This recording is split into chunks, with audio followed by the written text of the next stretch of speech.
सुरू झालंय.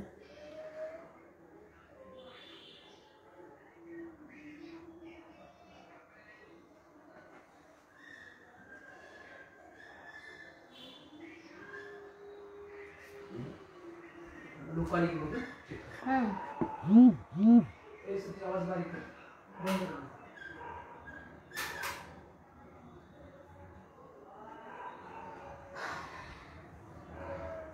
हे बरं का एकदम जरी शेअर करूया मग चालू करते मी. मराठीत आहे का धम्मभवन चॅरिटेबल ट्रस्ट.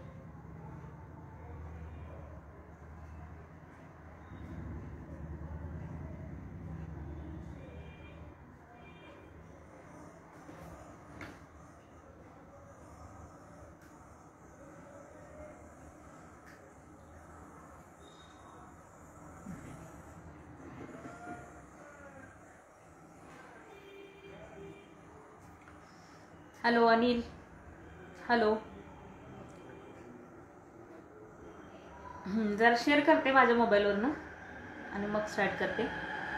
माझा आवाज फक्त येतोय का ते कमेंटमध्ये लिहा, म्हणजे मग काय टेन्शन नाही. ठीक आहे, येतोय. धन्यवाद धम्मभवन चॅरिटेबल ट्रस्ट.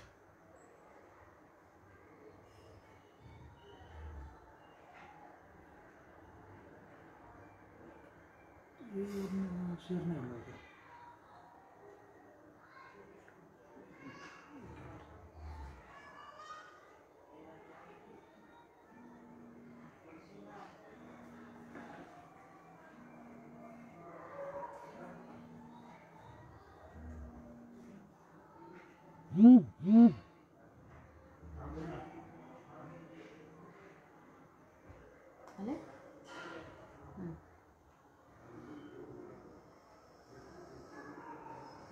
करुणा मिंचेकर, जय भीम.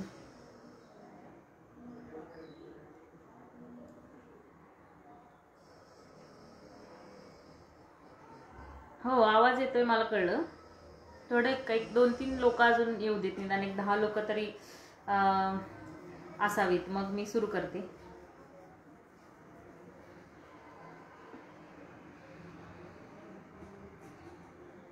शेअर करा आपापल्या अकाउंटवरनं, म्हणजे कळेल, कारण मी काय असं पोस्टर वगैरे शेअर केलेलं नाही. ठीक आहे, झालं. एकच मिनिट हा, शेअर करते, सुरू करते.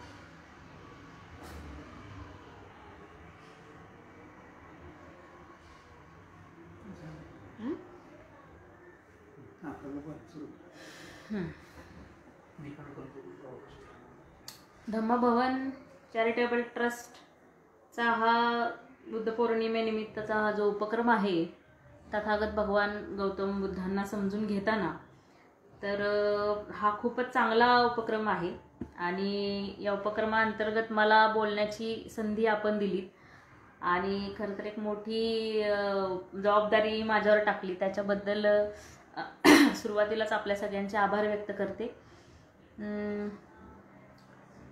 आणि आमचे मित्र अनिल मामानी यांच्या विनंतीवरून मला हा विषय आपल्यासमोर घेऊन येता येते. मी एक शाहीर आहे आणि गाणं म्हणणं किंवा कार्यक्रम करणं ही तशी आता जास्त अवघड गोष्ट वाटत नाही, पण एक विषय घेऊन बोलणं किंवा एका विषयाला सखोल त्या विषयात जाणं, हे जे विचारवंतांचं किंवा अभ्यासकांचं जे काही नेचर असतं, तर ते नेचर सगळ्याच कवी शाहिरांचं असेल असं नाही, पण तरी मी प्रयत्न केलेला आहे. आणि मला वाटतं की मला जसा हा विषय समजून घेता आलेला आहे तो मी तुमच्या सगळ्यांसमोर मांडण्याचा आज प्रयत्न करणार आहे. तुमच्या कमेंट्स जर मला दिसल्या, तुम्ही जर माझ्याशी बोललात, तर मला अधिक बरं वाटणार आहे. कारण ही जी स्क्रीन आहे जी आपल्यामध्ये आलेली आहे, तर ही स्क्रीन जी आहे, ह्या स्क्रीनमुळे एक जिवंतपणा येत नाही कुठल्याही गोष्टीला, आणि ही अडचण असते वक्त्यासमोरची. मला असं वाटतं की आपण सगळे बोलाल आणि तसा हा संवाद पुढे जाईल. मला असं वाटतं की एक शाहीर प्रबोधनकार म्हणून जेव्हा आम्ही जेव्हा आम्ही प्रबोधन करायला उभं राहतो, तर त्यावेळेला आमचा उद्देश असा असतो की समाजामध्ये बदल घडला पाहिजे, समाजाला दिशा मिळाली पाहिजे, समाजाला चांगले विचार आपण सांगितले पाहिजेत. तर हे सगळं सांगत असताना मुळात जे शाहीर आहेत, जे कवी आहेत, जे प्रबोधनकार आहेत, तर ह्या प्रबोधनकारांची काय जबाबदारी आहे नेमकी? तर जे विचार आपण लोकांना सांगणार आहोत, ज्या विचारांना आपण घेऊन लोकांसमोर जाणार आहोत, तर त्याचं स्वतःमध्ये किती ग्रहण झालेलं आहे किंवा स्वतःमध्ये किती त्यांचं स्वतःमध्ये किती आकलन झालेलं आहे, हे फार महत्त्वाचं आहे. म्हणजे आडात नसेल तर पोहऱ्यात कसं येईल, ही जी म्हण आपली आहे, ह्या म्हणींना फार मोठा अर्थ आहे. मला असं वाटतं की जे प्रबोधनकार आहेत, जे शाहीर आहेत, तर हे जे जातीव्यवस्थेविरोधी बोलतात, हे जे समतेविषयी बोलतात, हे स्त्री पुरुष समतेविषयी बोलतात, ह्या सगळ्या समतांविषयी बोलत असताना बुद्ध धम्माविषयी बोलतात. मला वाटतं की हा सगळा विषय हा नोशनल चेंजशी निगडीत झालेला असा विषय आहे. आणि नोशनल चेंज मध्ये जो संवाद जनतेशी करायचा आहे किंवा प्रत्येक माणसाशी जो संवाद झाला पाहिजे, तर ह्या संवादाचा आधार जो आहे तर तो विचारांचा आधार असला पाहिजे. ह्या अर्थानं बघितलं तर तुकाराम महाराजांनी म्हटलेलं आहे की म्हणजे शाहीर आणि जनता सगळ्यांसाठीच, म्हणजे एखादा कलाकार किंवा एखादा कीर्तनकार किंवा लोक यांच्यामधला संबंध असा असतो की रात्रंदिना युद्धाचा प्रसंग, अंतर्बाह्य जगानी मन. म्हणजे लोकांना सांगत असताना आम्हाला स्वतःलाही बऱ्याच गोष्टींचं म्हणजे आम्ही आचरण केलं पाहिजे. म्हणजे धम्म जो आहे, बौद्ध धम्म जो आहे, तो आचरणाची गोष्ट आहे, अनुसरण्याची गोष्ट आहे. धम्म हा अनुसरण्याची गोष्ट आहे. तर मला असं वाटतं की तो अनुसरण्यासाठी तो नीट समजून घेतला पाहिजे. आणि मी सुरुवातीला दिलगिरी व्यक्त करते की माझ्या आयुष्यात मी बौद्ध धम्म फार उशिरा समजून घ्यायला सुरुवात केली. आणि आमच्यापर्यंत म्हणजे माझ्या स्वतःपर्यंत जो बुद्धाची मला ओळख जी झाली ती माझ्या वयाच्या 18व्या-19व्या वर्षी मला बुद्धाची ओळख झाली. त्याआधी आम्ही म्हणजे आता कसं आहे की बौद्ध वस्त्या आणि मातंग वस्त्या जवळजवळच असल्यामुळं आमच्या वस्तीमध्ये बुद्धवंदना व्हायची. पण हा काहीतरी एक धार्मिक विधी आहे, काहीतरी एक बौद्ध धम्माचं एक विधी आहे, इतकंच काही ते माहीत होतं. पण बौद्ध धम्म ही एक नीती आहे, ती एक आचरणाची पद्धत आहे, ती एक वागण्याची पद्धत आहे. आणि इतर धर्मांना म्हणजे शीख धर्म असेल किंवा मुस्लिम धर्म असेल किंवा हिंदू धर्म असेल, ख्रिश्चन धर्म असेल, या सर्व धर्मांच्या पलीकडं जाणारी नीतिमत्ता बुद्ध धम्मानं सांगितलेली आहे. हे समजण्याचं काही वय नव्हतं. आणि मला असं वाटतं की अजूनही ते फार समजलेलं आहे असं नाही, पण जे समजलंय ते मला तुमच्यासोबत शेअर करावंसं वाटतं. मला एक उदाहरण इथं द्यावंसं वाटतं की कार्यकर्त्यांची अशी एक मानसिकता असते. जेव्हा आपण टीचर होतो, आपण म्हणजे एक टीचर होण्याची मानसिकता असते. आणि टीचर झालो की आपल्याला असं वाटतं की मला बदलायचंच नाही आहे, जे काय बदलवायचं आहे ते मला लोकांनाच बदलायचं आहे. आणि लोकांना बदलवण्याच्या नादामध्ये आपण स्वतःचा विचार करणं बंद करून टाकतो किंवा स्वतःही त्या प्रक्रियेत आहोत हे आपण विसरून जातो. तर ह्यासाठी मी नेहमी एक उदाहरण देत असते की पृथ्वी जी आहे ही पृथ्वी स्वतःभोवती फिरता फिरता सूर्याभोवती फिरत असते. म्हणजे स्वतः भोवती फिरण्याचं पृथ्वी विसरत नाही. म्हणजे तिला फक्त सूर्याभोवती नाही फिरायचंय, खरं तर पृथ्वीला स्वतःभोवतीच फिरायचंय. आणि स्वतःभोवती फिरता फिरता तिची प्रदक्षिणा जी आहे ती सूर्याभोवती होते.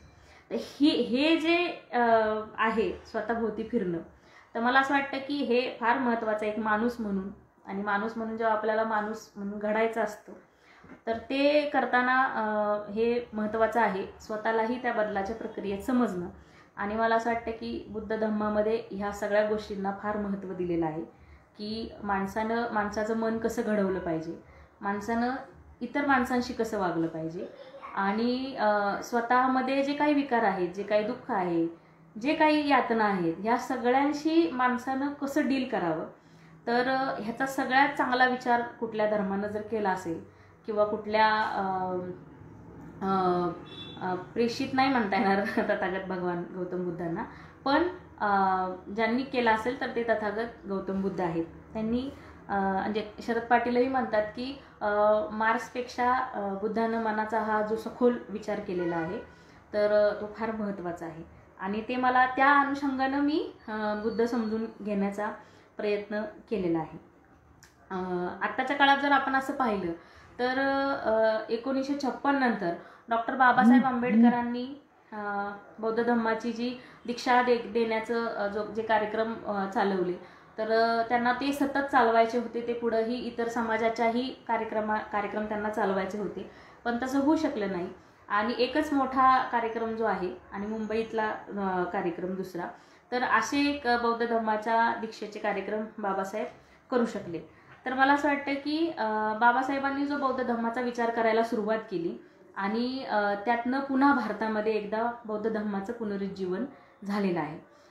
बऱ्याच विचारवंतांनी बौद्ध धम्मावर मांडणी केलेली आहे. कॉम्रेड शरद पाटील असतील, D.D. कोसंबे असतील, बऱ्याच आणि बाहेरच्या बऱ्याच समाजशास्त्रज्ञांनीही बौद्ध धम्मावर मांडणी केलेली आहे. परंतु बौद्ध धम्माला एक राजकीय पर्यायाच्या स्वरूपामध्ये, एक कृती कार्यक्रमाच्या स्वरूपामध्ये आणण्याचं काम आणि एक पुन्हा एकदा जनसामान्यांमध्ये मोठ्या प्रमाणात घेऊन जाण्याचं काम जे आहे ते डॉक्टर बाबासाहेब आंबेडकरांनी केलं. आता बाबासाहेबांची ही जी दृष्टी आहे की बौद्ध धम्माचं पुनरुज्जीवन करण्याची, तर ही दृष्टी समजून घेणं आणि त्यासोबत बौद्ध धम्माला समजून घेणं हेही फार महत्त्वाचं मला वाटतं. मी आजच्या मांडणी करत असताना मी 2-3 विचारवंतांच्या मांडणीचा आधार मी घेतलेला आहे. सगळ्यात महत्त्वाचा आधार जो घेतलेला आहे तो मी डॉक्टर बाबासाहेब आंबेडकरांचा घेतलेला आहे. त्याच्यानंतर डॉक्टर धम्मसंगिनी रमा गोरख आहेत. तर यांचं जे स्त्रीवादी आंबेडकरवादी हे पुस्तक आहे, हे पुस्तक मी आज सोबतीला घेतलेलं आहे.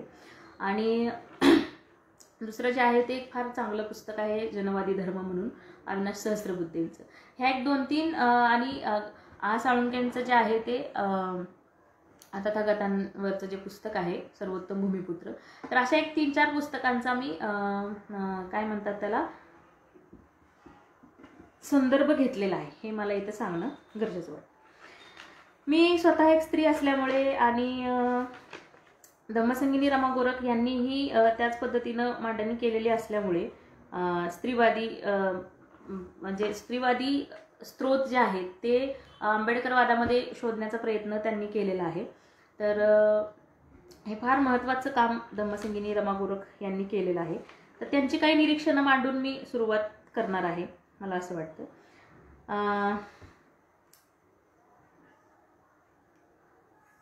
डॉक्टर बाबासाहेब आंबेडकरांनी हिंदू स्त्रियांची उन्नती आणि अवनती या पुस्तिकेमध्ये प्राचीन भारतात केवळ बौद्ध धम्माने स्त्रियांना स्वातंत्र्य, समता आणि मैत्री ह्या मूल्यांवर अधिष्ठित सामाजिक अवकाश प्राप्त करून दिला असं नमूद केलेलं आहे.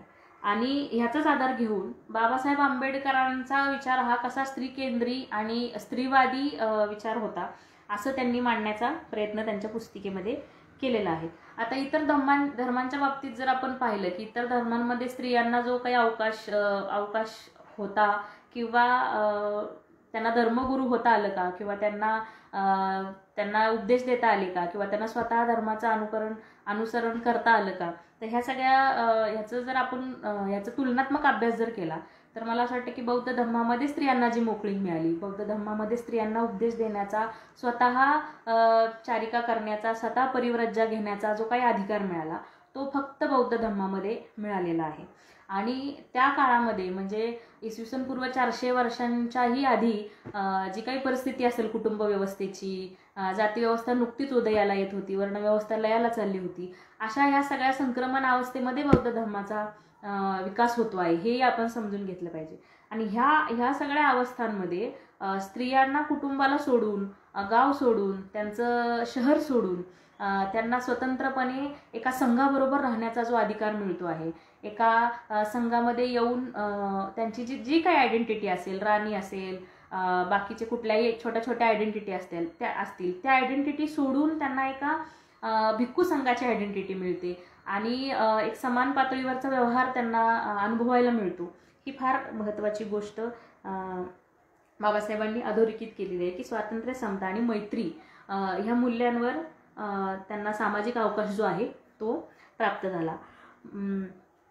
बौद्ध धर्म हा स्त्रीमुक्तीसाठी पूरक पोषक असल्याच्या कारणानेच त्यांनी जो काय आहे तो मृतप्राय झाला होता जो बौद्ध धर्म, त्याचं पुनर्जीवन आणि पुनर्मांडणी केली असं धम्मसंगिनी रमा गोरख यांचं मत त्यांच्या पुस्तकात त्यांनी मांडले. म्हणजे बाबासाहेबांनी जो बौद्ध धम्म दिला सगळ्यांना किंवा दीक्षा दिली तर यामध्ये सगळ्यात मुळाला किंवा तळाला जो विचार केलेला आहे तो स्त्रियांच्या स्वातंत्र्याचा विचार बाबासाहेबांनी केलेला आहे. आणि हे महत्त्वाचं कारण बौद्ध धम्माची दीक्षा देण्याचं आहे असं त्यांचं एक निरीक्षण किंवा त्यांचं मत त्यांनी नोंदवलेलं आहे.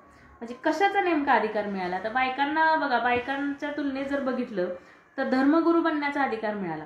म्हणजे कुणाला तरी त्या प्रवचन देऊ शकतात, कुणाला तरी ज्ञान देऊ शकतात, धम्माची दीक्षा देऊ शकतात, धम्माचा विचार सांगू शकतात. म्हणजे धर्मगुरू बनण्याचा अधिकार स्त्रियांना बौद्ध धम्मामध्ये मिळाला. घर सोडून ज्ञान घेण्याचा आणि देण्याचा अधिकार मिळाला. म्हणजे घरात तुम्ही राजेशाहीमध्ये घरात येऊन धर्मगुरूंनी धर्माचं ज्ञान देणे, त्यात स्त्रियांनी सहभागी होणे इथपर्यंत ठीक आहे, पण घर सोडून ज्ञान घेण्याचा आणि देण्याचा अधिकार हा स्त्रियांना बौद्ध धम्मामध्ये मिळाला. स्त्रियांचा स्वतंत्र संघ बनवला. ही एक महत्त्वाची गोष्ट आहे की हा जो स्वतंत्रतेचा अवकाश आहे, तर हा जो स्वतंत्रतेचा अवकाश आहे हा बौद्ध धर्मामध्ये स्त्रियांना दिसतो. स्त्रियांचा संघ बनला आणि धार्मिक स्वातंत्र्य जे स्त्रियांना मिळायला पाहिजे होतं तर ते मला असं वाटतं की बौद्ध धर्मामध्ये स्त्रियांना देण्याचा प्रयत्न केला गेलेला आहे. ह्याच्यामध्ये आपण नावं सांगू शकतो की आम्रपाली जी होती तर ही एक गणिका समजली जाणारी महिला, तिला बौद्ध धर्माची दीक्षा मिळाली.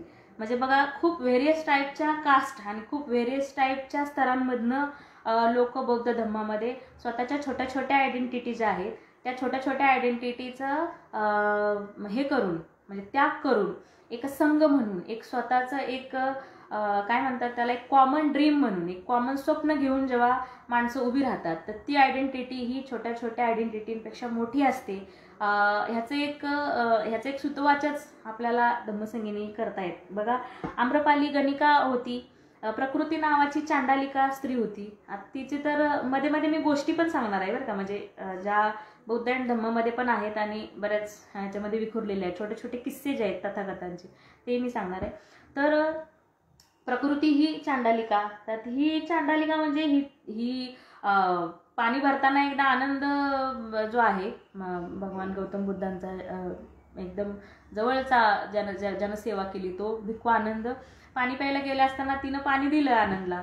तर पाणी दिल्यानंतर तिला तो आवडला, म्हणजे आनंदला बघून ती आकर्षित झाली आणि मग ती मागं मागं गेली, कुठं चाललाय हा, कोण आहे हा माणूस.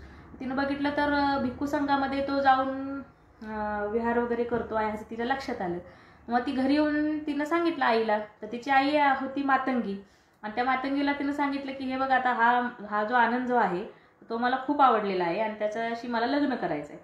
तर तिची आई म्हणली शक्य नाही, हे असं कसं होऊ शकतं, तो एक भिक्खू आहे आणि तो तथागतांचा माणूस आहे, असं नाही होत, त्यांच्यात असं लग्न बिग्न करत नाहीत. तर ती म्हटली नाही, मला त्याच्यासोबतच लग्न करायचं आहे आणि काही झालं तरी तू तुझी जी काही ती विद्या काय आहे तुझ्याकडे ती चेटुकाची ती वापर आणि त्याला तू वश कर आणि त्याला लग्न करायला सांग. मग त्याला ते घरात बोलवतात, जेवण वगैरे करतात दोघी मायलेकी. भिक्खूला सांगतात की माझ्या मुलीचं तुमच्यावर प्रेम आहे वगैरे. मग ती म्हणते की नाही, माझं आनंद म्हणतो की नाही, असं नाही होऊ शकत आणि मी भिक्खू आहे, मी लग्न वगैरे नाही करू शकत. मग ते सगळं झाल्यानंतर ती जी मुलगी आहे ती रडायला लागते, खूप आईच्या मागं लागते. आईला म्हणते बाई तू काहीतरी कर, तुझ्याकडे चेटूक आहे. मग ते काहीतरी अग्नी बिग्नी निर्माण करतात असं त्या कथेमध्ये दिलेलं आहे. आणि तरीही आनंद काय त्यांच्या वशमध्ये येत नाही, आनंद निघून जातो. ती भिक्खू परत म्हणजे आनंद निघून जातो आणि ती पण त्यांच्या मागे मागे, आनंदच्या मागे मागे तिथे जाते. तर आनंदला संकोच लागत होतं की ही मागे मागे चाललेली आहे, ही माझा माग काढत आली, मला शोधते आहे. मग तो जाऊन आपलं तथागतांना सांगतो की बाबा हे तर बघा, ही मुलगी जी आहे ही प्रकृतीसारखीच माझ्या मागं लागले, हिला काहीतरी सांगा. मग तथागत आपले तिला बोलवतात, तिला म्हणतात की काय तुझा प्रश्न आहे. ती म्हणते मला आनंद आवडलाय, मला त्याच्यासोबत लग्न करायचं. मग भिक्खू तथागत म्हणतात ठीक आहे, जाऊ दे, तू आधी असं कर की तुझे जे काही केस आहेत ते केसांचं मुंडन करून ये आणि फार तर मग आपण विचार करू. ती खुश होते, तिला वाटतं झालं आता प्रॉब्लेम सॉल्व्ह झालेला आहे, आपण आता केसांचं मुंडन केलं की तथागत आपल्याला आता आनंदसोबत लग्न करून देणार आहे. आणि मग ती जाते बिचारी, आईची परवानगी घेऊन ये म्हणतात तथागत. मग जाऊन ती मुंडन वगैरे करून येते.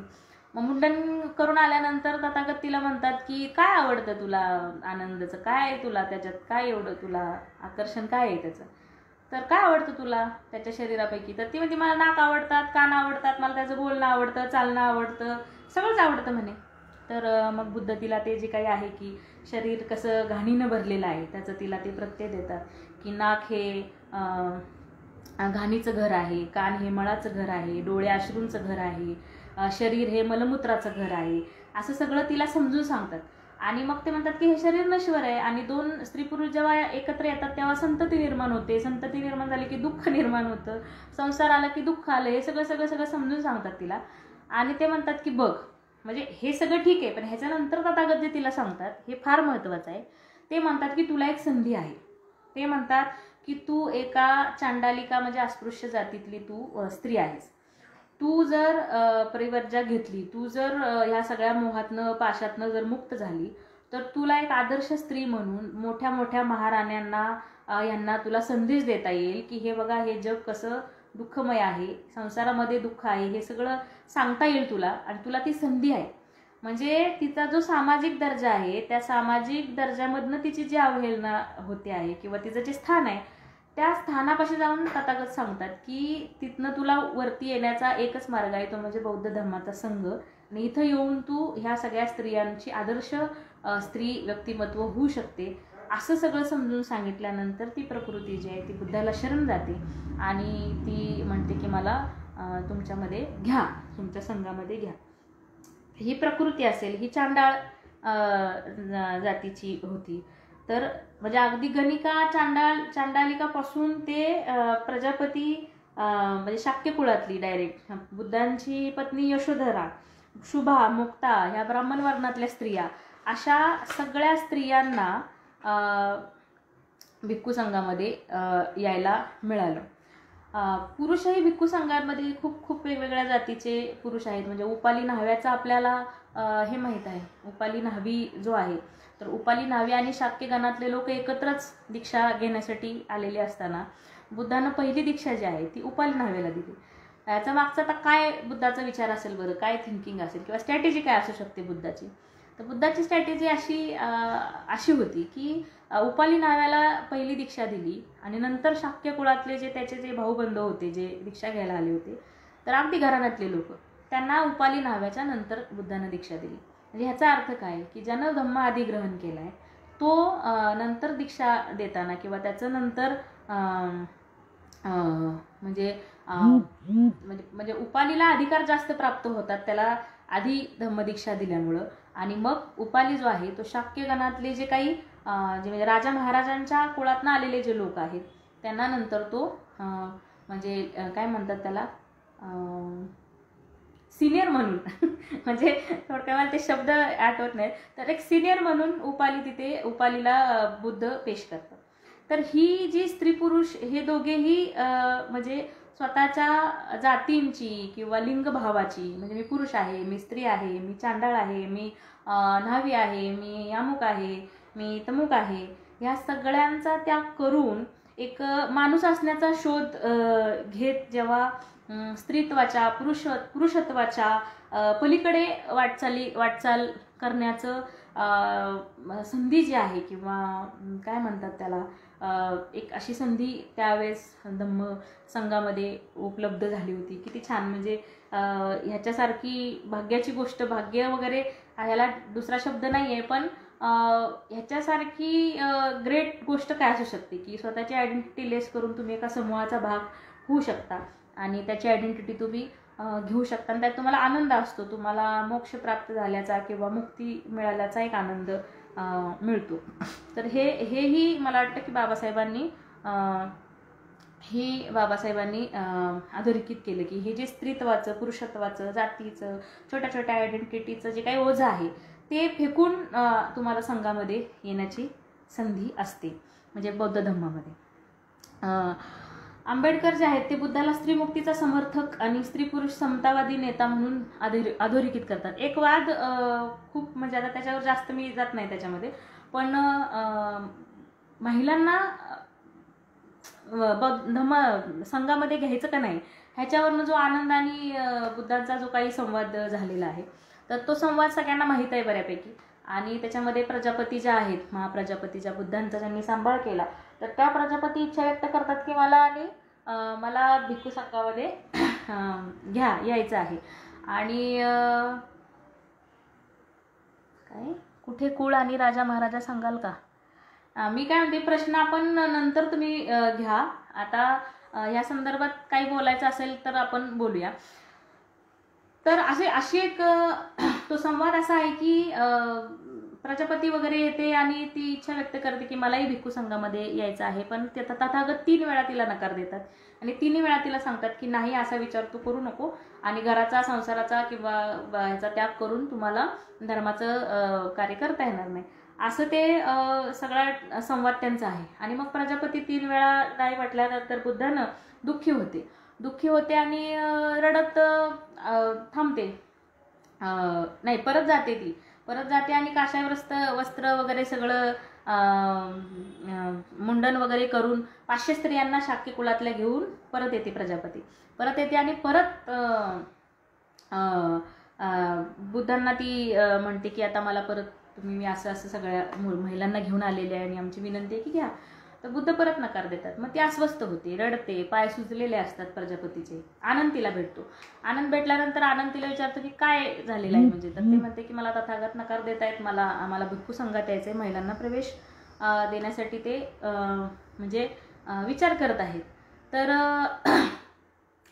आनंद जातो तथागतांपाशी आणि तथागतांना विचारतो की हे म्हणते की ब्राह्मण शूद्र ह्यांना म्हणजे यांना जसं हीन लेखलं जातं, ह्यांना धर्मप्रचाराचा किंवा ज्ञानग्रहणाचा अधिकार नाहीये, तर तसा आपण काही विचार करत आहात का? किंवा स्त्री आणि पुरुष हे एक समान नाही, तसा आपण काही विचार करत आहात का? तर बुद्ध म्हणतो नाही, असं काहीच नाही. मी स्त्री पुरुष समतेचा पुरस्कर्ता आहे. मला स्त्रियांना ज्ञानग्रहण करता येतं, स्त्रियाही कॅपेबल आहेत, हे सगळं मला माहीत आहे. पण बुद्ध म्हणतो व्यावहारिक प्रॉब्लेम आहेत माझ्यासमोर आणि त्या व्यावहारिक प्रॉब्लेममुळं स्त्रियांना नाही घेता येणार याच्यामध्ये. आता ह्याच्यामध्ये व्यावहारिक प्रॉब्लेम जे आहेत ते आपण समजू शकतो की स्थलकाल सापेक्ष परिस्थितीमध्ये त्या काळातल्या कुटुंब व्यवस्था, त्या काळातलं समाज जीवन, या सगळ्यांचा विचार करून बुद्ध असा विचार करत होते की स्त्रियांना भिक्खू संघामध्ये घेता येऊ नये. पण आनंदनं त्यांच्याशी इतका चांगला डायलॉग केला तथागतांशी आणि तथागतांना सांगितलं की आपण काही नियम जर टाकले आणि त्या नियमांचं पालन करून जर स्त्रिया भिक्खू संघात राहणार असतील तर आपल्याला चालेल का? तर मग तथागत विचार करतात आणि तथागत म्हणतात की ठीक आहे, मग आपण विचार करूया. आणि हे बघा, तथागतांनी शेवटी पण सांगितलेलं आहे की तुम्ही मला कसेही आणि कधीही प्रश्न विचारू शकता, म्हणजे मी प्रश्नाच्या चौकटीच्या बाहेर आहे किंवा तुम्ही मला कोणी प्रतिप्रश्नच करू शकत नाही, असं काही बुद्धांचं नेचर नव्हतं. अतिशय संवादाला तयार असणारं एक नेता आणि खूप डेमोक्रेटिक नेतृत्व तथागत बुद्धांचं राहिलेलं आहे. आणि ते डेमोक्रेटिक कसं होतं तर ते आनंद आणि तथागतांच्या या संवादातून आपल्याला कळेल की ते म्हणतात की मग ठीक आहे म्हणे, आपण 8 अटी आपण तयार करूया. मग त्या 8 अटींमध्ये काय भिक्खूंनी कसा भिक्खूंचा आदर करायला पाहिजे, काय नियम करायला पाहिजे, त्या 8 गुरुधम्मांची निर्मिती मग भगवान तथागत गौतम बुद्धांनी केली. आणि मग ती प्रजापतीला सांगितल्यानंतर त्यांना ती मान्य झाली आणि मग तथागतांनी भिक्खुनींना जे आहे ते संघामध्ये प्रवेश दिला. भिक्खुनींना संघामध्ये प्रवेश दिल्यानंतर बऱ्याच महिला या संघामध्ये आल्या. बऱ्याच महिलांनी नेतृत्व केलं आणि भिक्खुनी संघाला खास करून मतभेदाचं स्वातंत्र्य जे आहे ते संघामध्ये दिलं. मला असं वाटतं की हा काही खूप थेरॉटिकल प्रश्न नव्हता की महिलांना घ्यायचं की नाही घ्यायचं. हा जो वाद विचारवंतांमध्ये झाला याचं धम्मसिंगिनी रमागोरक यांनी उकल करण्याचा प्रयत्न केला आहे आणि किशोर ढमालेंनीही त्याचं एक दिलं. सगळ्यात चांगलं उत्तर जे आहे ते बाबासाहेबांनी दिलेलं आहे.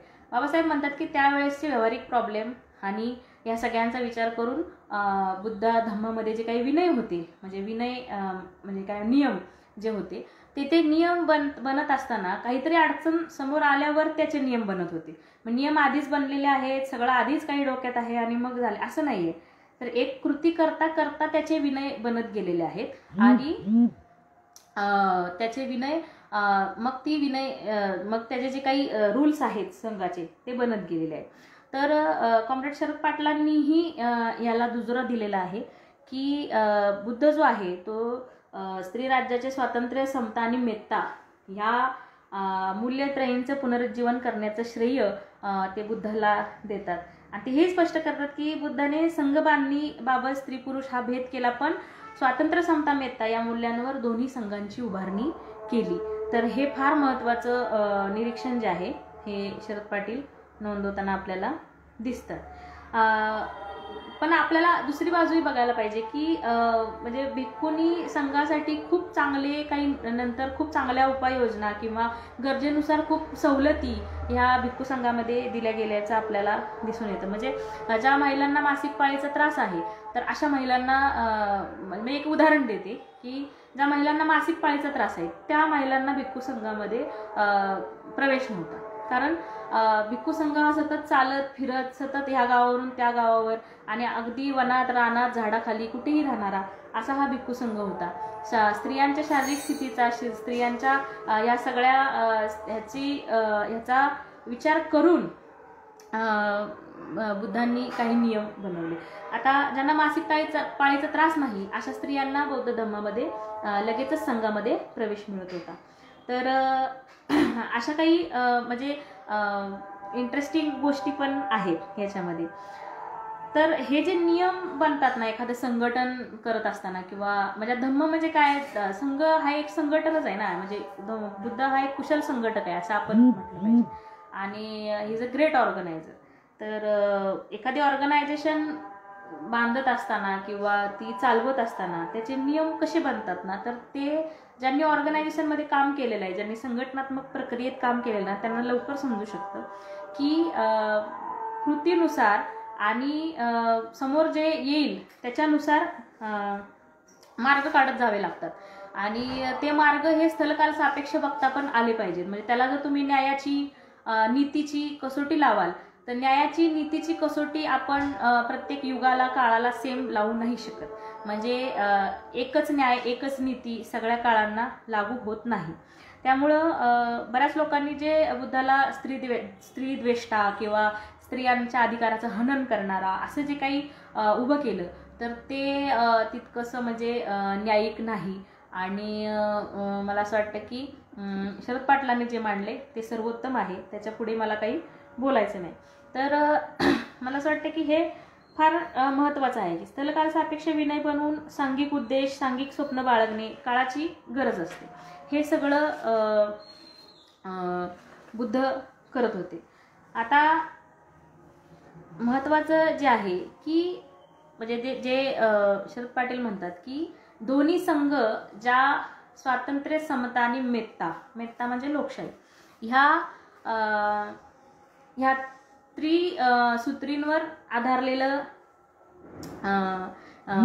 या त्रिसूत्रींवर आधारलेले जे संघ आहेत ह्या संघाला प्रवचन देताना किंवा या संघाला धम्माचं ज्ञान देताना कुठेही भेदभाव, कुठेही अफरातफर किंवा कुठेही हात राखून ठेवणे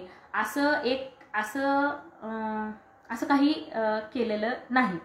तर म्हणजे आता बुद्धांनी जी काही आचार आर्य सत्य सांगितली म्हणजे दुःख हा जगाचा स्थायी भाव आहे आणि जगात सगळीकडे दुःख आहे. माणसाच्या मनात दुःख आहे, संसारात दुःख आहे, कुटुंबात दुःख आहे, शोषणकर्त्याच्या मनात दुःख आहे, शोषण होणाऱ्यांच्या मनात दुःख आहे.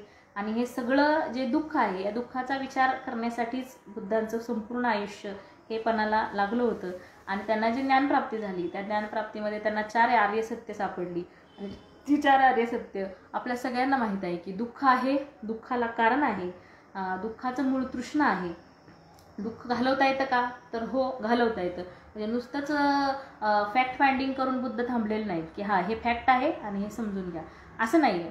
तर बुद्ध हा मार्गदाता का ठरतो, तर बुद्ध ह्या सगळ्या फॅक्ट्सला घेऊन म्हणजे दुःख आहे, दुःखाचं कारण तृष्णा आहे, तृष्णा हे दुःखाचं मूळ आहे, हे फॅक्ट फाइंडिंग करून बुद्ध जे आहेत ते मार्ग पण दाखवण्याचा प्रयत्न करतात. आणि म्हणून बुद्ध जे आहेत ते मार्गदाता आहेत. तर दुःख निरोध करू शकतो, दुःखाचा निपात करू शकतो.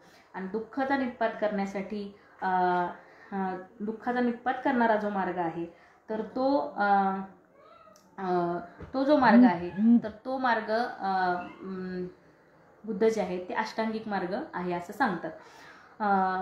तर खऱ्या अर्थानं म्हणजे 2 सत्य ते सांगतात की दुःख आहे आणि दुःखाचा विनाश करता येऊ शकतो. दुःखाचा विनाश करण्यासाठीचा जे आर्य अष्टांगिक मार्ग बुद्ध सांगतात, सम्यक दृष्टी, सम्यक संकल्प, सत्यवाचा, सत्यकर्म, सत्यानं जगणं, आजीविका तुमची जी आहे ती सम्यक असणं, सम्यक यत्न प्रयत्न करणं, सम्यक स्मृती, सम्यक ज्ञान, सम्यक समाधी, अशी जी काही 8 आर्य सत्य बुद्ध धम्मामध्ये सांगण्याचा ते अष्टांगिक मार्ग सांगतात. तर हे जे आहे आणि मध्यम पटिपदा म्हणजे मध्यम मार्ग, तर हे मला असं वाटतं की आत्ताच्या सगळ्या काय म्हणतात त्याला 2500 वर्षापूर्वी जरी हे सांगितलेलं असलं, काही लोक म्हणतात 2500 वर्षापूर्वीचं आम्ही काय ऐकायचं, कारण ते ट्रू आहे, कारण ते आत्ताही लागू आहे, कारण त्याची मात्रा आत्ताही चालते. म्हणून हे सगळं मला असं वाटतं की म्हणजे समजून घेतलं पाहिजे, मान्य केलं पाहिजे आणि ॲप्लाय केलं पाहिजे. म्हणजे बुद्धाची जी थिअरी आहे ही मला असं वाटत नाही की अजून कालबाह्य झालेली, ही ॲप्लाय होणारी थिअरी आहे. आणि ही थिअरी तुम्ही बघा, म्हणजे आता खूप चांगला एक महावग्गामधली एक कथा आहे. महावग्गामध्ये एक सोम नावाचा तरुण असतो. आता हा सोम नावाचा तरुण जो असतो त्याला मुक्ती प्राप्त करायची असते, त्याला मोक्ष प्राप्त करायचा असतो. म्हणून तो जगभरातले उपास तापास भरमसाठ करतो, भरमसाठ योग साधना करतो, भरमसाठ सगळं ध्यानधारणा करतो, बरंच काय काय करतो. आणि त्याच्यानंतर लक्षात येतं की अरे आपण कृश व्हायला लागलेलो आहे, आपण वीक व्हायला लागलेलो आहे, आपल्याला तर काहीच ज्ञानप्राप्ती होत नाही, आपल्याला काही समजण्यात झाले. असं त्याला लक्षात आल्यानंतर मग तो दुसऱ्या टोकाला जातो. तो म्हणतो हे असलं काही ध्यानधारणा वगैरे करून किंवा हे असलं उपास तापास करून असं काही साधू बनता येत नाही आणि असलं काही मुक्ती बिक्ती काही नसतं. त्याचं बिचाराचं शरीर क्षीण होतं, कडक तपश्चर्या वगैरे करत असतो तो, आणि त्याला काही सिद्धी प्राप्त होत नाही. मग त्याला सिद्धी प्राप्त होत नाही, मग तो निराश होतो बिचारा, वैतागतो, निराश होतो आणि मग एकदम टोकाच्या मार्गाला जातो. म्हणजे म्हणतो आता चला एवढा त्याग करून जर मला सिद्धी मिळत नाही ना, तर मी आता डायरेक्ट ऐशो आरामाच्या मार्गाला जातो. मग तो बिचारा इतका ऐशो आराम करायला लागतो आणि सगळं म्हणजे एकदम प्रचंड ऐशो आरामात तो जगायला चालू करतो. आणि मग अशा काळात त्याला बुद्ध भेटतात. मग बुद्ध त्याला म्हणतात की का तू एवढा निराश आहेस का, म्हणजे बोलताना त्यांना असं कळतं की हा एकदा काहीतरी उपास तापास ह्याचं सगळं करून झालेलं आहे. मग बुद्ध त्याला म्हणतात की तुला सिद्धी मार्गाकडं यायचं होतं, मग तू सगळं केलंस, तर त्याच्या आधी तू काय करत होतास म्हणे. तर बुद्ध म्हणतात की ते सिद्धी वगैरे तू करायच्या आधी तू काय करत होता. तर तो म्हणतो मी वीणावादक होतो. आणि छान म्हणतात वीणावादक होता, वा तू कलाकार होतास. आणि मग ते उदाहरण देतात की जेव्हा तू वीणा लावायचास, म्हणजे वीणा लावणं आता हे कलाकारांना कळू शकतं, सगळ्यांना कळू शकतं. वीणेच्या तारा असतात आणि ते वाजवण्याच्या आधी त्या तारा लावाव्या लागतात अशा फिरवून वगैरे अशा. तर बुद्ध म्हणतात की जेव्हा तू वीणा लावायचास तेव्हा ती तारा जर तू एकदम सैल सोडल्या तर नाद निघत होता का. तर तो सोम म्हणतो नाही कसं काय शक्य आहे, म्हणतो एवढा ढिल्या तारा सोडून नाद निघूच शकत नाही ना, म्हणतो कसं संगीत निर्माण नाही होत म्हणतो. मग बुद्ध म्हणतात की ठीक आहे, मग तुला पूर्ण तू तारा जर एकदम जास्त ताणल्यास तर नाद निघत होता का. तर तो म्हणजे कसं काय म्हणे तथागत, तारा तुटून जातील ना म्हणे, संगीत कसं निर्माण होणार त्याच्यातनं, तारा तुटून जातील खूप ताणल्या तर. मग बुद्ध त्याला म्हणतात मग संगीत कधी निर्माण होतं. तर मग तो सांगतो, तो स्वतःच सांगतो. ही बुद्धांची ही स्टाईल होती, लक्षात घ्या. म्हणजे बुद्धांनी समोरच्यालाच आत्मज्ञान आत्मप्राप्ती झाली पाहिजे ह्याच्यासाठीचा ते प्रवृत्त करत होते फक्त. म्हणजे मी म्हटलं ना बुद्ध मार्गदाता आहेत, मोक्षदाता नाही आहे. ते मार्ग दाखवायचे, विचार करण्यासाठी पण ते मार्ग दाखवायचे. तर ते म्हणतात त्याला की मग कधी संगीत निघायचं. तर तो म्हणतो की सोम जो आहे तो म्हणतो की मध्यम तारा लावल्या जेव्हा, म्हणजे फार ताणल्याही नाहीत आणि फार सैलही सोडल्या नाहीत, जेव्हा त्या मध्यम लागतात तेव्हा म्हणतो संगीत निर्माण होतं.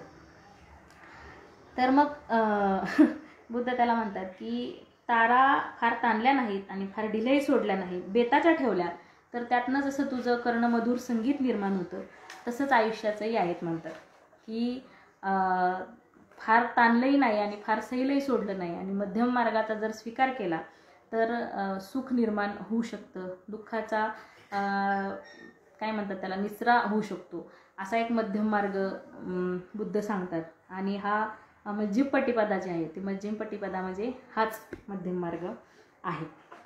तर अशा या छोट्या छोट्या कथांमधून फार महत्त्वाचा संदेश जो आहे ते बुद्ध देण्याचा प्रयत्न करतात. ते म्हणतात दुःख म्हणजे काय आहे, तर दुःख म्हणजे जन्म म्हणजेच दुःख आहे, जरा म्हणजे दुःख आहे, व्याधी म्हणजे दुःख आहे, वियोग म्हणजे दुःख आहे, अप्रिय संयोग म्हणजे दुःख आहे. आणि जे अनित्य आहे म्हणजे क्षणभंगूर कालभंगूर नश्वर आहे जे ते सगळं दुःख आहे. आणि भिक्खूंना सांगताना ते म्हणतात की भिक्खूंनो जो दुःखाला पाहतो, जो दुःखाच्या कारणाला आणि दुःख शालनाला व दुःख नाशाच्या मार्गालाही पाहतो. म्हणजे ज्याला दुःख समजतं त्याला दुःख शालनाचा मार्गही समजतो आणि दुःख नाशाच्या मार्गावर तो अग्रगमन पण करतो. तर मला हे समजलं याच्यातनं की दुःखाचा प्रश्न घेऊन ईश्वराकडे जाणारं हे तत्वज्ञान नाही. म्हणजे आम्हाला लय दुःख आहे, आम्हाला लय टेन्शन आले, आम्ही नापास होतोय, आमच्या नवऱ्याला काम नाही, आमच्या घरात सुख नांदत नाही, आमच्यावर कोणतरी करणी केली, असं म्हणून घरातले जे दुःख आहे, मनाचं जे दुःख आहे, नात्यांचं जे दुःख आहे ते घेऊन ईश्वराच्या दारात नारळ घेऊन जाणारं हे तत्वज्ञान नाही. हे तत्वज्ञान जे आहे हे तत्वज्ञान दुःखाच्या मुळाशी स्वतःलाच भिडायला शिकवतं आणि हे फार महत्त्वाचं आहे.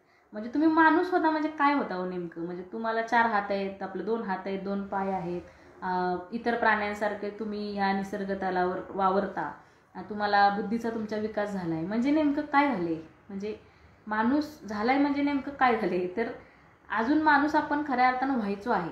आपण आता फक्त हिप्पो इरेक्टसपासून थोडं पुढे आलेलो आहे आणि ते म्हणजे ताठकण्याचा माणूस आहे ना त्याच्यापासून थोडं आपण पुढे आलो. खऱ्या अर्थानं जर माणूस व्हायचा असेल तर मला असं वाटतं की म्हणजे पुन्हा एकदा आपल्याला बुद्धाचा विचार नीट समजून घ्यावा लागेल. कारण दुःखाच्या मुळाशी तो म्हणजे दुःख सोडवण्यासाठी तो आधार घेत नाही इतरांचा किंवा रडगाणं कुठल्या तरी ईश्वराशी कुठल्या तरी आकाशातल्या देवाशी तो मांडत बसत नाही. तर तो स्वतः भिडायला सांगतो, स्वतः मुक्त व्हायला सांगतो, स्वतःला स्वतः आत्मदीप व्हायला सांगतो. सम्यक दृष्टी ही जी दुःखाविषयीची बुद्ध देतो, म्हणजे दुःखाविषयी ज्ञान, दुःख कसं का उत्पन्न होतं याविषयीचं ज्ञान बुद्ध धर्मामध्ये आहे. ते कसं टाळता येईल याविषयीचं ज्ञान आहे. ते टाळण्याचा अचूक मार्ग कोणता आहे, तर तो मार्ग म्हणजे आर्य अष्टांगिक मार्ग आहे असं बुद्ध सांगतात. आर्य सत्यांची ओळख करून घेणं हीच सम्यक दृष्टी आहे असं पण बुद्ध म्हणतात की 4 आर्य सत्यांची ओळख करून घेणं नीट म्हणजे तुम्हाला याचं ज्ञान होणं की जगात दुःख आहे, त्याला कारण आहे, दुःखाचं मूळ तृष्णा आहे, दुःखाचं नित्पात करता येतो. दुःखाचा नित्पात करण्यासाठी स्वतःला काही गोष्टी स्वतःमध्ये वर्क कराव्या लागतील आणि त्या वर्क करण्यासाठीचा जो आर्य अष्टांगिक मार्ग जो आहे तो ते म्हणतात की तीच सम्यक दृष्टी आहे. म्हणजे योग्य ज्ञानानं योग्य विचार उत्पन्न होतात, योग्य विचारातून योग्य वाणी निर्माण होते, योग्य वाणीतून योग्य कृती होते, योग्य कृतीमधून योग्य जीवनक्रम तयार होतो, योग्य जीवनक्रमातून प्रयत्न योग्य दिशेनं जातात, योग्य प्रयत्नातून योग्य जागरूकता येते आणि योग्य जागरूकता जर आली तर योग्य प्रकारची एकाग्रता साधता येते आणि योग्य एकाग्रतेतून योग्य प्रकारचं शहाणपण विजडम जो आहे, ज्ञान आणि विजडम, ज्ञान आणि शहाणपण याच्यामध्ये फरक आहे.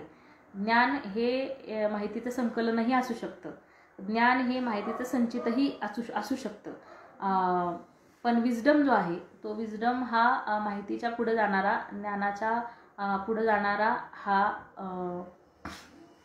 प्रकार आहे. तर शहाणपण जे आहे तर एकाग्रतेतून शहाणपण येऊ शकतं, विकसित होऊ शकतं आणि शहाणपणातून मुक्तिमार्गाकडे जाता येतं. असा हा सम्यक दृष्टी जी आहे ही बुद्ध देतात. याच्यातलं बुद्ध धर्मातला अजून एक सगळ्यात महत्त्वाचं हे जे आहे तत्व जे आहे ते मला असं वाटतं की प्रतीत्य समुत्पाद असं, म्हणजे कुठलाही गोष्ट घडताना त्याच्यासाठी कारणांचा समुच्चय असतो आणि तो असल्याशिवाय ती गोष्ट सत्य मानली नाही पाहिजे असं जे काही बुद्धांचं तत्वज्ञान आहे ते फार महत्त्वाचं आहे. तुम्ही विज्ञानवादी बनण्यासाठी, तुम्ही विवेकवादी बनण्यासाठी, तुम्ही कारणांचा शोध घेण्यासाठी, नाहीतर कुणी काही सांगेल आणि आपण कशावरही विश्वास ठेवायला लागतो. म्हणजे गणपती दूध पितो तर हो पितो, आपल्या देशात कोरोना देवी येते तर येते, आपल्या देशामध्ये कोरोना ह्याच्यावर मंत्र म्हणले जातात. कोरोनासाठी काय म्हणतात त्याला, यज्ञ हवन करता येतं तर येतं. तर हे सगळं करता येतं कारण आपल्याकडे प्रत्युत्तर समुत्पाद नीट समजलेला नाही. आपल्या लोकांना त्याची सवय नाही. भारतीयांच्या काय म्हणतात त्याला, अंध, ज्यांनी स्वतःच्या मनाची, ज्ञानाची आणि विवेकाची झापडं बंद करून घेतलेली आहेत. तर ह्यांच्यासाठी हा फार महत्त्वाचा सिद्धांत आहे प्रत्युत्तर समुत्पाद. प्रत्युत्य ह्या शब्दाचा अर्थ आहे या कारणामुळे किंवा यावर अवलंबून, म्हणजे प्रत्युत्य. समुत्पाद म्हणजे निर्मिती होणे. तर कुठल्याही कारणाशिवाय काहीही असू शकत नाही. तर प्रत्युत्तर समुत्पाद म्हणजे कारणांमुळे झालेली उत्पत्ती आहे, असं बुद्ध धम्म आपल्याला सांगताना दिसतं. खरं तर आता हे बुद्धाचे जे सगळे विचार आहेत ते मौखिक होते बरं का. म्हणजे मौखिक म्हणजे काय, मौखिक म्हणजे लिहिलेले नव्हते. म्हणजे बुद्धांना काय लिहून ठेवलं नाही, कोरून ठेवलं नाही, काय नाही. ते सगळं नंतर झालेलं आहे. म्हणजे महापरिनिर्वाणानंतर एक धम्मसंगीती बसली आणि त्याच्यामध्ये कश्यप नावाचे जे भिक्खू होते त्यांना अध्यक्षपद दिलं गेलं आणि उपाली आणि आनंद ह्यांनी जो काही धम्म सांगितला, ह्यांनी जे विनय सांगितले ते मग नंतर लिखित स्वरूपामध्ये सगळ्यांचं अनुमोदन घेऊन, सगळ्या संघाला विचारून त्याचं अनुमोदन घेऊन मग त्याची मांडणी झाली. म्हणजे पाली त्रिपिटक हे एकमेव उपलब्ध साधन आपल्याकडं आहे आज धम्माचा अभ्यास करण्यासाठी. तर महापरिनिर्वाणानंतर या उपदेशाचं संकलन आणि संपादन करण्यात आलं.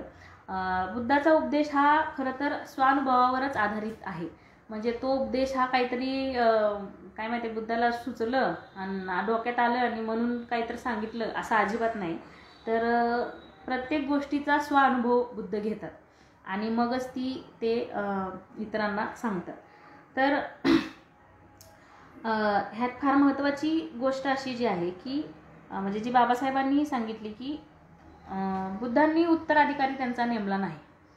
म्हणजे उत्तराधिकारी नेमला नाही म्हणजे वारसा वगैरे असतं ना, माझ्यानंतर हा अमुक दादा तमुक दादा, असं काही नाही. त्याचं येण्याची तुलना पण होऊ शकत नाही खरं तर. पण बुद्धानं स्वतःच्या संघावर एकतर मालकी सांगितली नाही. पहिली गोष्ट म्हणजे मालकी सांगितली किंवा मी धम्माचा मालक आहे किंवा मीच या सगळ्याचा नेता आहे, असं काही बुद्धाचं हे नव्हतं. तर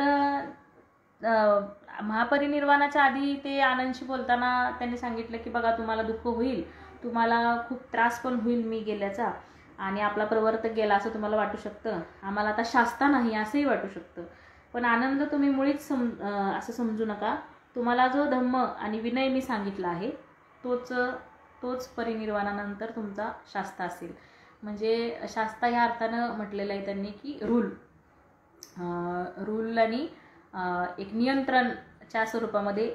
म्हणजे कशाला बघून चालायचं किंवा कशाच्या आधारावर चालायचं, तर धम्माच्या आधारावर चालायचं.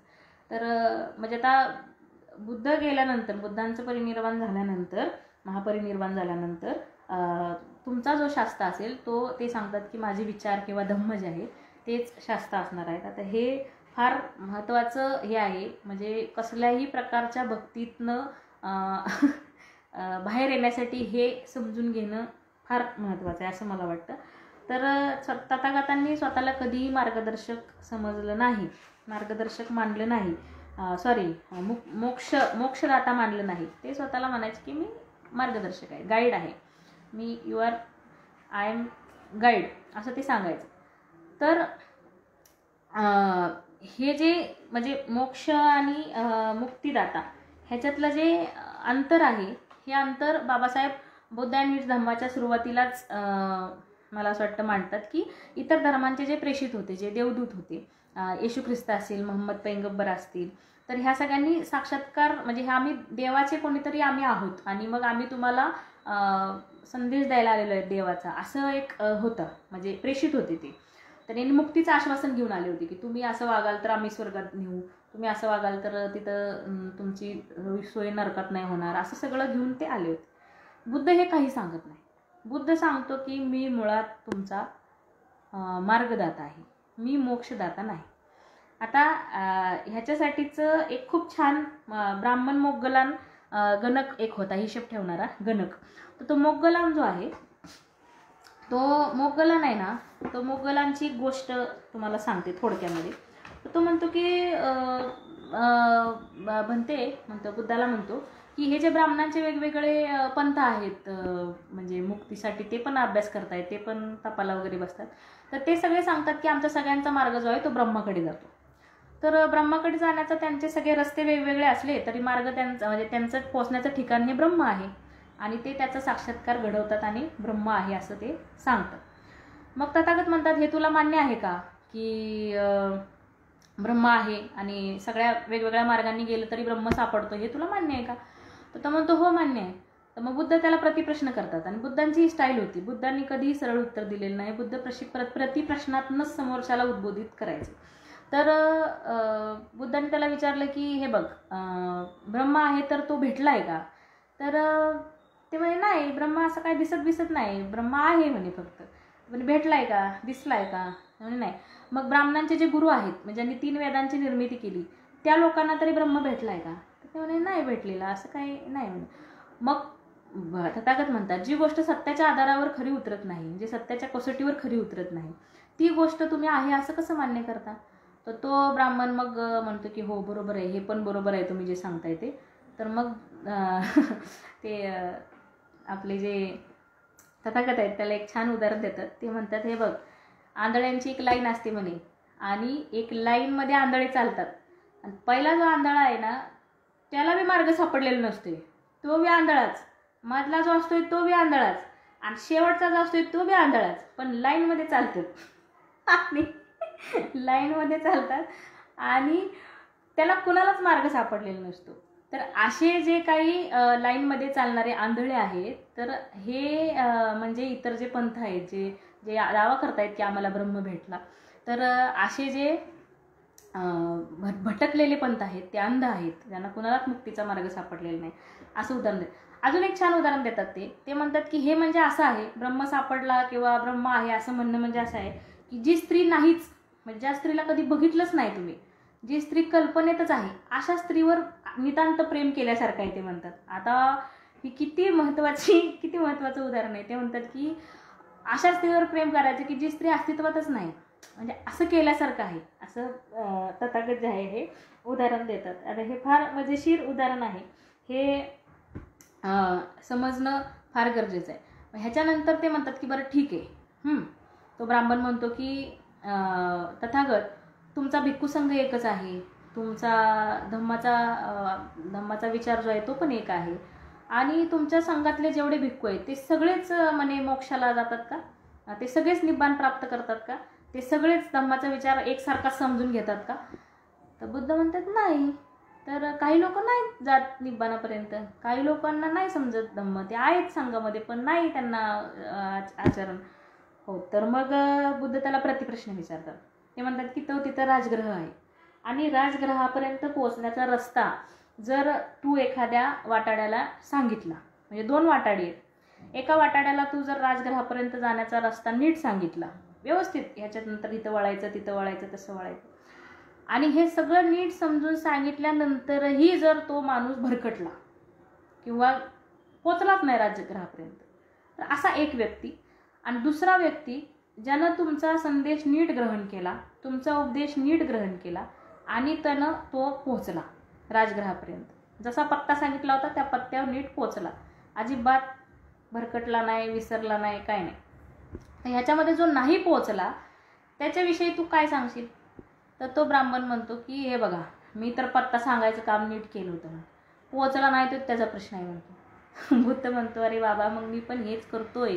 बुद्ध म्हणतो ते पोचत नाही त्याच्यापर्यंत ते त्यांचा प्रश्न आहे, मोक्ष नाही मिळत तो त्यांचा प्रश्न आहे, मी मोक्षदाता नाहीच, मी मार्गदाता आहे, मी मार्ग दाखवण्याचं काम करतो.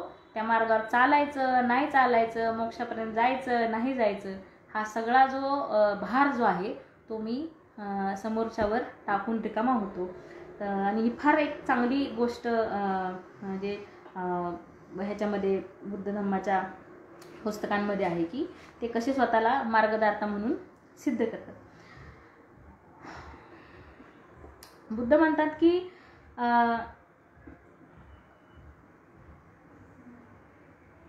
म्हणजे एक म्हणजे एकदा बुद्ध चाललेले असतात आणि वाटेतनं कोणतरी त्यांना आडवं येतं आणि त्यांनाही थकवा आलेला असतात, ते बसतात झाडाखाली जाऊन. झाडाखाली गेल्यानंतर तिथनं एक जो निघालेला एक दुसरे, आता बरेच लोक परिचारिका करत असतात ना, हे ब्राह्मण वगैरे सगळे, तर ते भेटतात त्यांना तथागतांना. ते भेटल्यानंतर ते म्हणतात की त्यांचं विलक्षण रूप बी बघून बुद्धाचं, तो ब्राह्मण म्हणतो की बापरे, म्हणतो तुम्ही केवढे विलक्षण दैवी दिसता, तुम्ही देव आहात काय? तर तथागत म्हणतात नाही. मग म्हणतात तुम्ही एवढे तुम्ही तेजस्वी दिसता, तुम्ही यक्ष आहात काय? तर तथागत म्हणतात नाही. मग तुम्ही कोणी चमत्कारी आहात काय असे? तर ते म्हणतात नाही. मग देव नाही, यक्ष नाही, चमत्कारी नाही, मग तुम्ही माणूस आहात काय? तर बुद्धानं जे उत्तर दिलंय की जन्म आणि मृत्यू यांच्यातलं कोडं सोडवून अश्रूंपासून मुक्त झालेला मी तथागत आहे, असं तू समज म्हणतात. म्हणजे खरं तर अश्रूंपासून मुक्त होणे म्हणजे दुःखापासून मुक्त होणे, आणि कुठल्याही प्रकारचा राग, लोभ, द्वेष मनात नसणारा असा जो कोणी आहे तो तथागत आहे, तो निब्बाण पदाला गेलेला आहे. बुद्धाची निर्वाणाची, मोक्षाची, निब्बाणाची जी काही संकल्पना आहे, तर ती राग लोभवादी विकारांचा निग्रह करून, रागद्वेषाच्या आगीला विझवून जो जगतो, तर तो निब्बाणापर्यंत पोहोचतो. त्याचा मृत्यूशी काही संबंध नाही. शरीर मेल्यानंतर निब्बाणाला पोहोचतं असं काही नाही. जिवंत असतानाही निर्वाण पदाला जाता येतं. याचं सगळ्यात चांगलं उदाहरण म्हणजे बुद्ध स्वतः सांगतात की मी अश्रूंपासून मुक्त झालेला माणूस आहे. म्हणजे ह्याच्यापेक्षा चांगलं वाक्य मला नाही सांगता येत. म्हणजे इतकं महान वाक्य आहे की अश्रूंपासून मुक्त झालेला मी माणूस आहे. आणि स्त्रियांसाठी तर हे काळजावर कोरून घेण्यासारखं वाक्य आहे. म्हणजे स्त्रियांच्या आयुष्यात जे काही अश्रू आहेत, जे काही दुःख आहे, त्याच्यापासून मुक्त होणे म्हणजे काय, याचं काय फिलिंग असेल, हे बुद्धाच्या या सगळ्या विचारामधून दिसतं. ते म्हणतात की मी अश्रूंपासून मुक्त आहे. मी कसल्याच मी जन्माच्याही फेऱ्यात नाही, मी मृत्यूच्याही फेऱ्यात नाही. मी त्याच्या पलीकडं गेलेला माणूस आहे आणि म्हणून तुम्हाला तथागत म्हणू शकतोस. इतकं ते भयानक जे आहे ते बुद्ध त्याला सांगतात. तर आणि ते हे मान्य करतात की मी इतरांसारखाच माणूस आहे आणि माझा संदेश म्हणजे माणसांना दिलेला संदेश आहे, बाकी काही नाही. आणि असं काही नाही की धर्माला प्रश्न हे बघा, आपल्या इथं जे मूलतत्ववादी किंवा असे जे धर्म आहेत, त्यांना तुम्ही प्रश्न नाही विचारू शकत, त्यांची चिकित्सा नाही करू शकत, त्याला प्रतिप्रश्न नाही विचारू शकत. धर्माला तुम्ही जा बरं एखाद्या धर्माला प्रश्न विचारायला, मुस्लिम धर्माला, ख्रिस्ती धर्माला, हिंदू धर्माला, कसे धर्ममार्तंड अंगावर येतात बघा, कसे त्यांचे सगळे मांडण्या. ॲक्च्युली त्यांच्याकडे काही मांडणी नाहीच आहे मुळामध्ये, ते उगाच सगळे मंत्रपठण करून बसलेले लोक आहेत खरं तर. पण त्यांना प्रश्न नाही विचारू शकत तुम्ही, त्यांच्याशी तुम्ही विवेकानं भांडू शकत नाही. धम्माला प्रश्न विचारता येतो का? येतो. धम्माची चिकित्सा करता येते का? येते. धम्मामध्ये बदल होतो का? म्हणजे बुद्धानं तर हे सांगितलंय की तराफ्याची एक गोष्ट आहे. तराफा म्हणजे एक माणूस जो असतो त्याला नदी पार करायची असते, आणि नदी पार करायची असताना ते ह्या नदीपासून ते त्या काठापर्यंत प्रचंड पाणी असतं आणि त्याला जाणं शक्यच नसतं, पण त्याला त्या किनाऱ्यावर जायचं असतं. तर तो तिथल्या तिथे एक झाडपाल्याचा तराफा वगैरे करून त्या तराफ्यावर बसून तो जातो. आता त्या तराफ्यावर बसून पलीकडे पोहोचल्यानंतर त्याला असं वाटतं की ह्या तराफ्यानं मला लई मदत केली, प्रचंड मला ह्या टोकावरून त्या टोकावर आणलं, माझा जीव वाचवला, मला ह्या नगरीत आणून सोडलं. तो तराफा घेतो, तो तिथं सोडत नाही तराफा, तो घेतो आणि तो तराफा वागवतो स्वतःच्या डोक्यावर. जिथं जाईल तिथं तराफा घेऊन जातो, त्याचं त्याला ओझं व्हायला लागतं. आता बुद्ध काय सांगतो, म्हणजे मी जे आत्ता सांगितलं की धम्माची चिकित्सा करता येते का, तर बुद्ध म्हणतो धम्माची चिकित्सा केली पाहिजे, विकास केला पाहिजे. तो म्हणतो धर्माचंही ओझं घेऊ नका, धम्माचंही ओझं घेऊ नका. तो जो तराफा आहे तो उतरून खाली ठेवा म्हणतो. जिथपर्यंत त्याचं कार्य होतं तिथपर्यंत त्याचं कार्य झालेलं आहे, आणि ती कार्य आता त्याचं संपलंय म्हणतो. ती नदीच्या पार आपल्याला त्यांना आणलं ना, तिथं त्याचं कार्य संपलंय. आता म्हणतो त्याचं ओझं वाहण्याची गरज नाही. म्हणजे इतका फ्रीडम, म्हणजे कुठल्याही धर्मामध्ये हा फ्रीडम नाही, तो बौद्ध धर्मानं तुम्हाला दिलेला आहे. आणि म्हणजे तो समजून घेतला पाहिजे आपण की असा हा फ्रीडम आपल्याला बौद्ध धर्मामध्ये मिळालेला आहे. बाबासाहेब तर म्हणतात की बुद्धांचा संदेश हा काही फक्त शांती आणि अहिंसेचा संदेश आहे का, तर अजिबात नाही. बुद्धांची शिकवण ही बाबासाहेब म्हणतात न्यायाची शिकवण आहे, मैत्रीची शिकवण आहे, स्वातंत्र्याची शिकवण आहे, बंधुतेची शिकवण आहे. आणि बाबासाहेब आंबेडकरांच्या मध्ये तर बुद्धाला काही फक्त आत्मशुद्धी किंवा चित्तशुद्धी हे करायचं होतं का फक्त, तर असं नाही. बाबासाहेब म्हणतात की बुद्धाला केवळ हे करायचं नव्हतं. वर्णव्यवस्था अंताची क्रांती करणारा बुद्ध, दासप्रथा आणि सामंतशाही यांच्या ह्या सगळ्या काळाचं प्रतिनिधित्व करणारा बुद्ध जो आहे त्याला सामाजिक संदेश द्यायचा होता. आणि हा सामाजिक संदेश देताना म्हणजे मला वाटतं शरद पाटलांच्या ह्याच्यात त्या मला कथेचं नाव नाही आठवत, पण दासांना गुलामीतून मुक्त करण्यासाठीचा उपदेश बुद्ध देत होता. आणि दासांचे जे मालक आहेत त्या मालकांना धम्माचा उपदेश देत होता की कसं दासांचं दुःख तुम्ही समजून घेतलं पाहिजे, त्यांना कशा सवलती दिल्या पाहिजेत, त्यांना सवलती दिल्या तर उत्पादन कसं वाढेल, उत्पादन कसं चारपट होईल. आणि ते झालंही. म्हणजे बुद्धाच्या उपदेशामधून त्या काळाच्या समाजाचं अर्थव्यवस्थेचंही चाक गतिमान झालेला आहे. असा जो काही बुद्ध आहे तो फक्त माणसाच्या मनाशी आत्मशुद्धीशी जोडलेला नाही, तर तो एका सामाजिक क्रांतीचा प्रणेता आहे. हे जे शरद पाटील मांडतात हे बाबासाहेबांनी त्याचं सुतोवाच करून ठेवलेलं आहे की बुद्ध हा सामाजिक संदेश देणारा एक महत्तम म्हणजे क्रांतिकारक आहे असं बाबासाहेबांचंही म्हणणं आहे. बाकी जे बुद्धानं काही प्रश्न व्याकृत ठेवले, ईश्वराचं अस्तित्व आहे का, ते म्हणला मला काही घेणं देणं नाही त्याच्याशी. सृष्टी निर्माता म्हणून ईश्वर आहे का, बुद्ध म्हणतो मला काही घेणं देणं नाही त्याच्याशी.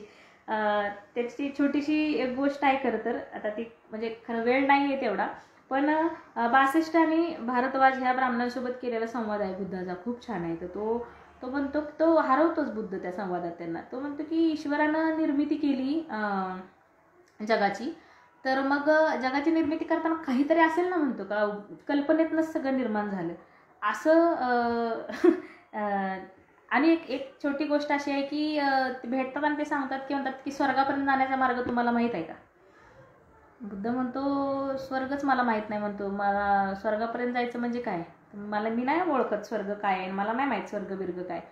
तर ते म्हणतात की म्हणजे तिथपर्यंत जाण्याचा मार्ग जर मिळाला तर तोच खरा मोक्ष आहे असं आम्हाला वाटतं. बुद्ध त्यांना प्रतिप्रश्न करतो नेहमीप्रमाणे. बुद्ध प्रतिप्रश्न करतो आणि म्हणतो की तुम्हाला हा चंद्र दिसतो का आकाशातला. तर ते म्हणतात हो दिसतो. तर म्हणतो मग हा चंद्र तुम्हाला डोळ्यानं दिसतो, तुम्हाला अनुभवता येतो, त्याचं चांदणं तुम्हाला अनुभवता येतं. हो येतं. मग त्याच्यापर्यंत जाण्याचा काय मार्ग आहे. ते ब्राह्मण म्हणते तो लय लांब आहे म्हणे, आकाशात आहे, लय उंच आहे, त्याच्यापर्यंत कसं जाता येईल. मग बुद्ध म्हणतात मग भाऊ लोक तुम्हाला तेच सांगतो मी की जे दिसतंय तुम्हाला त्याच्यापर्यंत तुम्हाला नीट जाता येईना, आणि जे दिसत नाही, जे मला माहीत नाही त्याच्यापर्यंत जाण्याचा मार्ग विचारताय म्हणे, काय आहे म्हणे सगळं. आणि मग ते जे ब्राह्मण आहेत ते ब्राह्मण मग शरण येतात आणि जे काय ते धम्माचं आचरण करतात. तर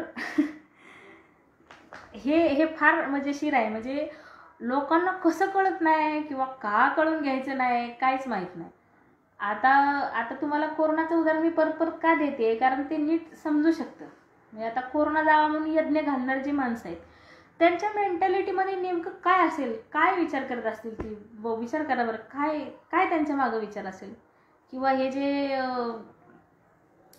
शेण लावून जे बसतायत अंगाला सगळे लाईनीने बसतात शेण लावून, तर ह्यांचं काय बरं असेल थिंकिंग, ह्यांचं काय असेल. तर ह्यांचा बेसिक लोचा जो आहे तो बेसिक लोचा त्यांच्या ह्याच्यात झालेला आहे की मी म्हटलं जसं त्यांना प्रत्युत्तर समुत्पाद किंवा कारणांचा समुच्चय त्यांना विचारच नाही करायचा आहे. त्यांना तसंच बनवलेलं आहे, तुम्ही कसलाही विचार करायचा नाही. तर म्हणजे बाबासाहेबांनी एक चांगलं मत व्यक्त केलं आहे की इतर धर्मांचा जो संबंध आहे ना तो इतर धर्मांचा संबंध हा माणसानं देवाशी कसं वागावं असा आहे, किंवा देवानं माणसाशी त्यांच्यातले विधी, त्या दोघांमधले देव आणि माणूस ह्यांच्यातल्या संबंधांचा तो सगळा घोळ आहे. बाबासाहेब म्हणतात की धम्म जो आहे ना तो धम्म ईश्वराशी माणसानं कसं वागावं, माणसानं ईश्वराशी कसं वागावं हा संबंधच नाही धम्मामध्ये. ते म्हणतात की धम्म सांगतो माणसानं माणसाशी कसं वागावं, माणसानं माणसाशी वागताना काय नीट राहिलं पाहिजे बाबा, नीट बोल, नीट विचार कर, नीट काय म्हणतात त्याला, म्हणजे सम्यक वाचा ठेव, सम्यक वाणी ठेव, सम्यक दृष्टी ठेव, हे सगळं जे अष्टांगिक जे मार्ग आहेत ना, हे म्हणतात की माणसानं माणसाशी कसे वागावे असे. जेव्हा एकटा माणूस असतो त्याला नीतीची गरज नाही. त्याला काय नीतीची गरज आहे?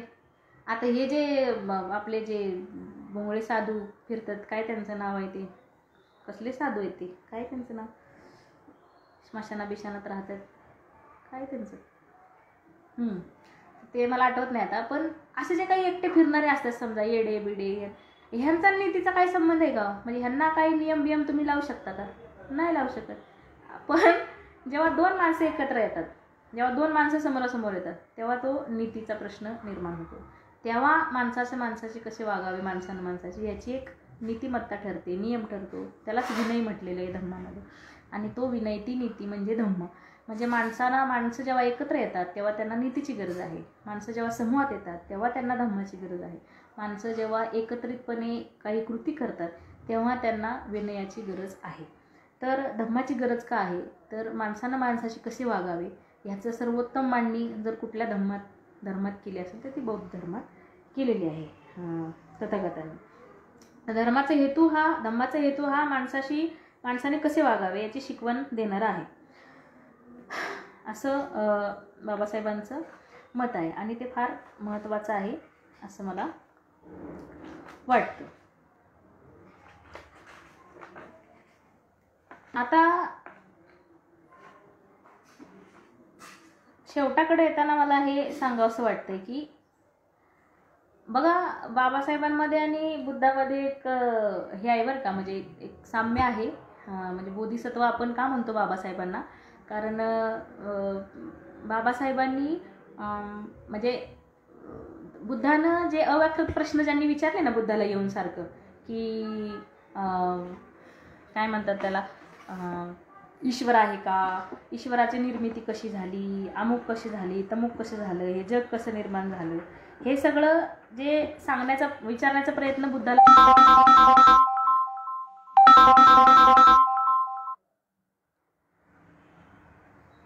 एक मिनिट, फोन आला होता. तर हा ज्यांनी बुद्धाला अव्याकृत प्रश्न विचारले ना, त्यांनी बुद्धांनी त्यांना फार चांगलं उत्तर दिलं. ते म्हटले की एखाद्या माणसाला बाण लागलाय समजा, आणि तो माणूस बाणानं घायाळ जखमी झालेला आहे, बिचाऱ्याच्या आतमध्ये बाण घुसलाय, एकदम लागलाय. आता तो बाण मारणारा ब्राह्मण आहे का शूद्र आहे, कोणत्या गोत्राचा आहे, उंच आहे का बुटका आहे, काळा आहे का गोरा आहे, कुठल्या गावाचा रहिवासी आहे, त्यानं मारलेला बाण कच्छाचा होता की वेताचा होता, की बाणाची पिसे बहिरी ससाण्याची होती का गिधाडाची होती, असे प्रश्न भोवताली जमलेल्या लोकांना जर विचारू लागला तो माणूस, तर ते योग्य ठरेल का? तर बुद्ध म्हणतो नाही, त्याची नीड काय आहे की बाण काढला पाहिजे. तर बुद्ध म्हणतो की मी तेच करत आहे. आणि हे जे तुम्ही जे प्रश्न विचारताय, काय आत्मा आहे का, ईश्वर आहे का, जग शाश्वत आहे का अशाश्वत आहे, पुनर्जन्म असतो का, मेल्यानंतर कोण येतं का, हे सगळे प्रश्न बुद्ध म्हणतो माझ्यासाठी निरर्थक आहेत, मूर्ख आहेत, मूर्खपणाचे आहेत. म्हणजे बुद्ध काय म्हणतात, मूर्खपणाचे आहेत. म्हणजे असे काय म्हणतात त्याला, बुद्ध हे योग्य तिथं काय म्हणतात त्याला, एक परखड, म्हणजे द्वेषानं नाही पण परखड मत व्यक्त करणारा व्यक्ती आहे, लक्षात घ्या. म्हणजे परखड व्यक्त करण्यासाठी दुसऱ्याला दुखावलंच पाहिजे किंवा काय, तुमच्या मतावर ठाम असणं, तुम्ही तुमच्या मताशी प्रामाणिक असणं, ठाम असणं, हे एक परखडतेचं लक्षण असतं. तर तसे ते आहेत. आणि ते सांगतात की मला ह्या सगळ्याचं काही घेणं देणं नाही, मला माणसाच्या आयुष्यात दुःख निर्माण झालेलं आहे आणि ते दुःख मला त्याचं निवारण करायचं आहे आणि त्याच्यासाठीचं माझं सगळं चिंतन आहे, त्याच्यासाठी मी सगळं पणाला लावतो आहे, असं ते एका ह्या कथेतनं समजून सांगतात बुद्ध. तर ही फार छान कथा आहे. दुसरं ते त्याला समजावून सांगताना म्हणतात की हे काय आहे, म्हणतात बावळटपणा, नदीत स्नान केल्यानं पुण्यकर्म मिळतं, अमुक मिळतं, तमुक मिळतं. तर एक सुंदर भारद्वाज ब्राह्मण असतो, तर भगवान बुद्धांना तो म्हणतो आज आपण स्नानाला बहुधा बाहुका नदीत जाऊया म्हणजे. तर भगवान बुद्ध म्हणतात बाहुका नदीतच का जायचं स्नानाला, इथंच करू की स्नान आपण, त्याला काय, म्हणजे आंघोळ तर करायची इथं पण करायची, त्याला काय. तर बाहुका नदीत स्नान केल्यानं तो म्हणतो सगळी पापं धुवून निघतात. आता गंगेचं तुमच्यासमोर लेटेस्ट उदाहरण आहे की गंगेमध्ये किती काय म्हणतात त्याला, मृतदेह वर आले आणि काय झालं आणि गंगेच्या पवित्रतेचं काय झालं हे सगळं तुम्ही बघता आहात. आणि तर बघा, तर तो ब्राह्मण म्हणतो की गंगा नाही म्हणतो त्यावेळेला बाहुका नदी नाव आहे. त्या बाहुका नदीत तो म्हणतो की सगळी पापं धुवून निघ. बुद्ध त्याला म्हणतात की बाहुका, सरस्वती अशा कुठल्याही नदीत दुराचरणी व्यक्तीने अगदी रोज स्नान केलं तरी तो कधी पवित्र होणार नाही, कारण तो दुराचरणी आहे. कुठली नदी पापी माणसाला शुद्ध करू शकत नाही. काय म्हणतात ते, कुठलीही नदी पापी माणसाला नाही शुद्ध करू शकत. ब्राह्मणा शहाणा असशील तर हित स्नान कर. त्यानंतर ब्राह्मण शहाणा असशील तर हित स्नान करून शुद्ध आणि व्रत कर. म्हणतात प्राणी मात्रांचं कल्याण कर. तू जर खोटं बोलत असशील, चोरी करत असशील, हिंसा करत असशील, दुराचरण करत असशील तर इथली लहान विहीर पण तुझी पवित्र गया असू शकते. त्यासाठी उठून प्रत्यक्ष त्या बाहुका नदीत, गंगेत, सरस्वतीत जायची काय गरज आहे. म्हणजे इतकं परखड जे बुद्धानं मत व्यक्त केलेली आहेत, बिलकुल तसंच परखड मत बाबासाहेब आंबेडकर 22 प्रतिज्ञांच्यामध्ये करतात. आणि नीच हिंदू धर्माचा मी त्याग करत आहे असा शब्द बाबासाहेबांनी वापरलेला आहे. आता हा जो हे जे काही तीव्रता आहे बाबासाहेबांची हे वापरण्यासाठीची, तर हा धागा जो आहे तो बुद्धाकडे जातो असं मला सांगायचं आहे. की हा धागा जो आहे तो बुद्धाच्या कणखरतेकडे जातो. स्वतःच्या विचारांची स्पष्टता असल्यानंतरचा जो कॉन्फिडन्स असतो तो कॉन्फिडन्स बाबासाहेबांच्या या 22 प्रतिज्ञांमध्ये आपल्याला दिसतो आहे. आणि सगळ्यात महत्त्वाची मला खूप म्हणजे मला इथं उल्लेख करावासा वाटतो अशी जी काही प्रतिज्ञा आहे, 21वी प्रतिज्ञा जी बाबासाहेब आंबेडकर देतात ती म्हणजे माझा नवा जन्म होत आहे असे मी मानतो. तर हे जे आहे नवा जन्म जे होणं आहे, हे नवा जन्म होणं म्हणजे बाबासाहेबांनी बुद्ध धम्म स्वीकारल्यानंतर माझ्यामध्ये मूळतः म्हणजे आरपार जे काही परिवर्तन होत आहे, माणूस म्हणून मला स्वतःचं अस्तित्व समजणं, माणूस म्हणून मला माझं ओळख पटणं आणि माझा लोकेशन मला समजणं, म्हणजे मी कोण आहे, मी कुठं उभा आहे, मी ह्या जगाच्या सगळ्या पसाऱ्यामधला मी एक किती छोटा घटक आहे आणि माझं नेमकं काम काय आहे, हे सगळं मी विषयीचं जे काही आत्मबोध होणं जे आहे ना, आत्मभान मिळणं जे आहे, हे आत्मभान मिळणं म्हणजे एक नवा जन्म. नाहीतर मग आंधळ्यांची लाईन मी तुम्हाला सांगितली, समोरच्याला बी काय दिसत नाही, मधल्याला बी काय दिसत नाही आणि शेवटच्याला बी काय दिसत नाही, सगळे आंधळे लाईनीत चालतात. तर अशा आंधळ्यांच्या लाईनी आपल्या आजूबाजूला सगळीकडे आहेत, जथ्थे आहेत आंधळ्यांचे. आणि त्या आंधळ्यांचे जर त्यांच्या हातात झेंडे असतील, त्यांच्या हातात त्यांच्या मेंदूमध्ये धर्माचं विष असेल, जातीचं विष असेल, हे सगळं आहे. आणि हे सगळं आजूबाजूला असताना बौद्ध धम्म स्वीकारताना बाबासाहेब आपल्याला सांगतात की माझा नवा जन्म होत आहे.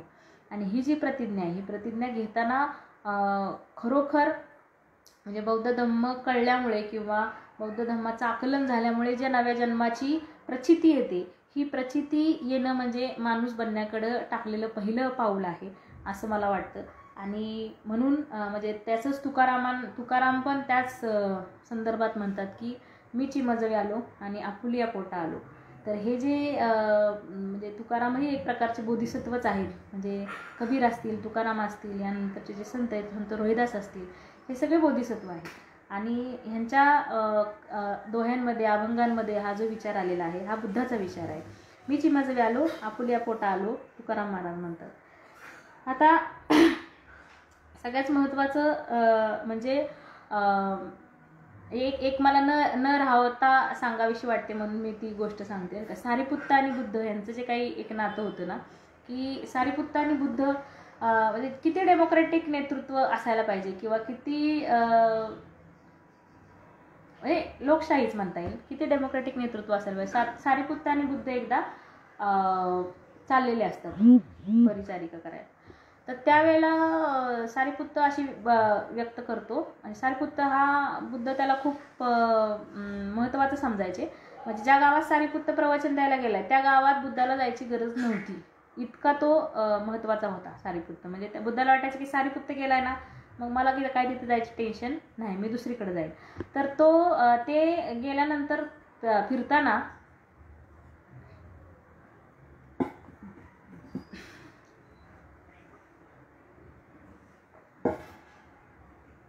फिरताना सारिपुत्तांना असं मत व्यक्त केलं की मला तुमची सेवा करायची आहे आणि मला तुमचं सेवक बनवून घ्या. तर बुद्ध म्हणला की माझा कोणी सेवक नाही आणि मी कुणाचा त्राता नाही, त्यामुळे मी मालक नाही आणि कुणी सेवक नाही. तर बुद्ध म्हटला की मी तुला खूप बरोबरीचा मानतो, तू खूप माझ्या जवळचा आणि असा मी तुला सन्मानानं वागवतो. तर असं काही संबंधच येत नाही सेवक वगैरे होण्याचा. आणि असं संभाषण चाललेलं असतं तेव्हा बुद्धाला त्याचं हे आवडतं, काय म्हणतात त्याला, काशाई वस्त्र जे असतं ना, चिवर. तर ते चिवर हातात घेऊन बुद्ध म्हणतो किती मऊ आहे रे, म्हणतो सारिपुत्त तुझं चिवर किती छान आहे म्हणतं. तर सारिपुत्ताला असं वाटतं की अरे अरे हे चिवर आपण घालण्यापेक्षा बुद्धाला हे आवडले, आपण हे त्यांना दिलं पाहिजे. मग ते म्हणतात की तथागत माझं चिवर तुम्ही घाला. तर बुद्ध म्हणतो मग तू काय घालशील. तर सारिपुत्त म्हणतो की तथागतांचं चिवर जर मला घालायला मिळालं तर ते मी माझं अहोभाग्य समजेन. तर तथागत म्हणतात पण माझं तर फाटलेलं आहे आणि माझं चिंध्यांचं आहे. म्हणजे संघामध्ये असा नियम होता की कचरकुंडीमध्ये जे कपडे टाकलेले आहेत त्या कपड्यांचं चिवर करायचं, नवीन कपडा परिधान करायचा नाही. नंतर बुद्धानं तो नियम अपग्रेड केला आणि नंतर सगळ्यांना अनुमती दिली की नवीन चिवर पण तुम्ही घालू शकता. पण पूर्वी बुद्धासहित सगळे कचरकुंडीवर जे काही कपडे असतील टाकलेले त्या कपड्यांमधून घेऊन ते चिवर शिवायचे. तर असं चिवर आहे म्हणे माझं सगळं फाटलेलं बिटलेलं आहे, असं चिवर तू कशाला घाल. तर तो म्हटला की मला आवडेल आणि मी घालेल. तर बुद्धांनी स्वतःचं चिवर सारिपुत्ताला दिलं, सारिपुत्ताचं चिवर स्वतः घातलं. अशी त्यांनी चिवराची अदलाबदल केली आणि एक संदेशही दिला की असा काही म्हणजे मी कोणीतरी असा मालक आहे आणि मला एखादी गोष्ट आवडली म्हणजे लगेच ती माझ्या इच्छेप्रमाणे झाली पाहिजे किंवा काही असं नाही. तर एक समानता आपल्यामध्ये आहे, मैत्री आपल्यामध्ये आहे आणि ती एवढं काय म्हणतात त्याला, वयाचं अंतर असू शकतं, बुद्धीचं अंतर असू शकतं, तरीही इतक्या लोकशाही पद्धतीनं बुद्ध त्यांच्या भिक्खूंसोबत वागत होते. हे एक महत्त्वाचं उदाहरण मला द्यायचं होतं. आता कसं आहे माहिती का की अशा 9:30 वाजलेत, अशा एक कथा तुम्हाला बऱ्यापैकी तुम्हाला माहीत असणाऱ्या कथा आहेत मी काही सांगितल्या. या सगळ्यामधनं आपल्याला ह्यात एक बाबासाहेबांनी असं मत व्यक्त केलं आहे बुद्ध अँड हिज धम्ममध्ये की जेव्हा धम्मसंगीती बसल्या तेव्हा धम्म सांगितलं आनंदानं आणि उपालीनं विनय सांगितले आणि मग ते लिहिण्यात आले. पण त्यावेळेला कश्यप जे होते अध्यक्ष धम्मसंगीतीचे, त्यांनी असं विचारलंच नाही की बुद्धाच्या आयुष्यातले महत्त्वाचे प्रसंग तुम्ही सांगा. तर ते कुणीतरी सांगितले असते ज्यांना माहीत होते. त्यावेळेस महाप्रजापती समजा होत्या, यशोधरा तर बुद्धाच्या आधीच त्यांनी हे केलं होतं, परिनिर्वाण केलं होतं असं आहे. तर त्यावेळेला बुद्धांच्या आयुष्याबद्दलचं फार नोंदवलं गेलं नाही लिखित स्वरूपामध्ये. तसं जर कुणी केलं असतं तर बुद्धावरचं फार सुंदर चरित्र आपल्या हाती आलं असतं असं बाबासाहेबांनी मत व्यक्त केले. पण स्वतः बुद्धांनी जेवढं सांगितलेलं आहे तेवढंच आपल्याकडे उपलब्ध आहे असं त्यांनी एक खंत त्यांची बाबासाहेबांनी व्यक्त केलेली आहे की ते झालं असतं तर अजून खूप चांगला बुद्ध आपल्याला उलगडत गेला असता.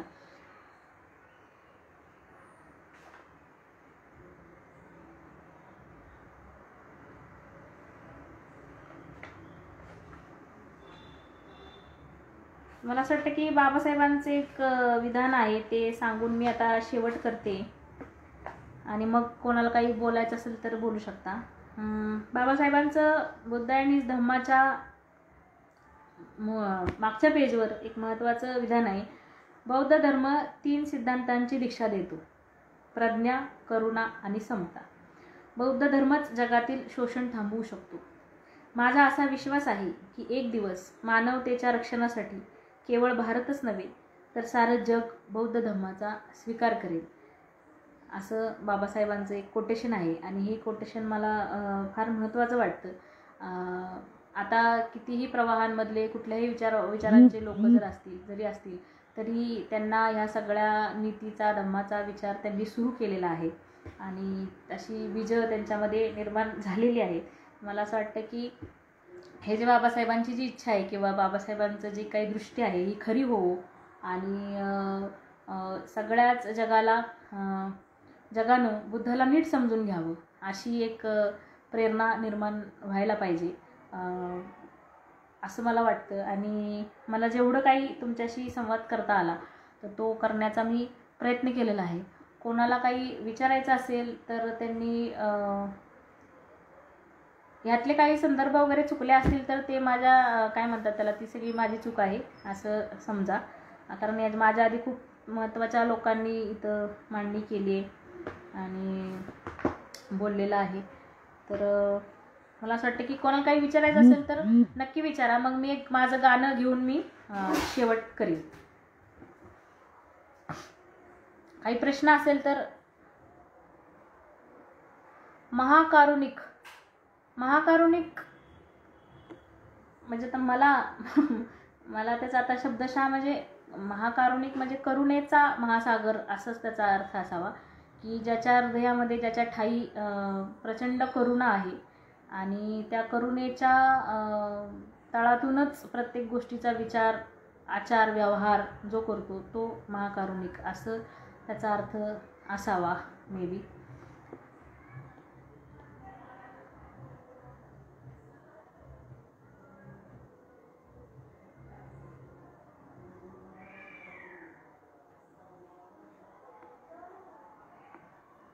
काही विचारायचं असेल तर विचारा, नाही तर मी एक गाणं घेते आणि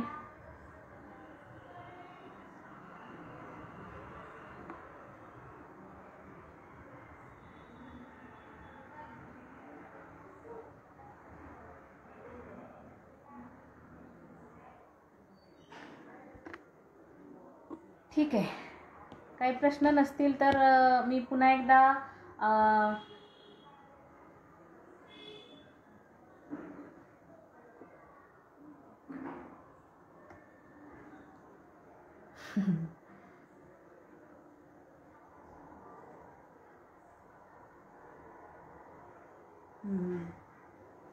मला असं वाटतं की एवढी घाई नका करू तुम्ही चंद्रकांत सर.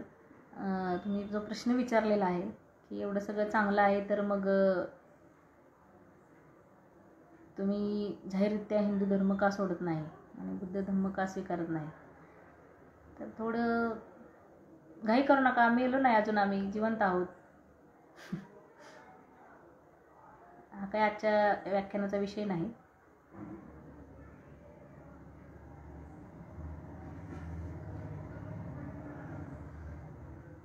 हो, बुद्धाची शपथ अशी एक अण्णाभाऊंनी कथा पण लिहिलेली आहे, अण्णाभाऊंच्या शेवटच्या काळामध्ये. म्हणजे खरं तर धर्मांतरानंतर जे काही अण्णाभाऊंना दिसत होतं बदल दलित वस्त्यांमध्ये, त्याचं निरीक्षण अण्णाभाऊंनी बऱ्याच कथांमधून केलेलं आहे. सोन्याचा मणी नावाचा कथा आहे, बुद्धाची शपथ नावाची कथा आहे.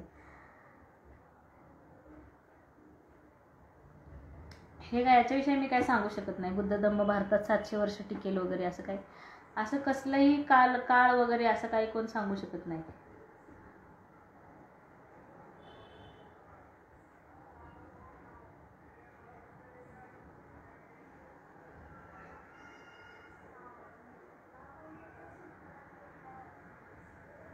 ठीक आहे, ओके. सचिन, मी एक म्हणजे आता बुद्ध धम्म समजून घेताना जसं आता मी काही विचार मांडले तसं मी गाणं खूप आधीच लिहिलेलं आहे आणि गाणं तुमच्या सगळ्यांसमोर ठेवते. आता कसं की शाहीर असल्यामुळं गाणं म्हणलं पाहिजे.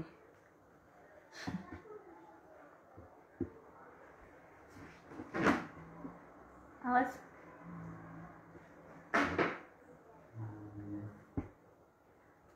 कर ना.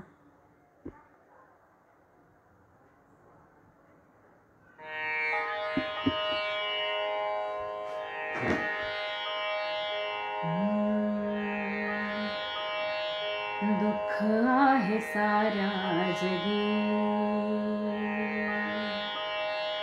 दुःख आहे साऱ्या जगी, दुःख आहे साऱ्या जगी, जगू दे मला. दुःख आहे साऱ्या जगी, जगू दे मला.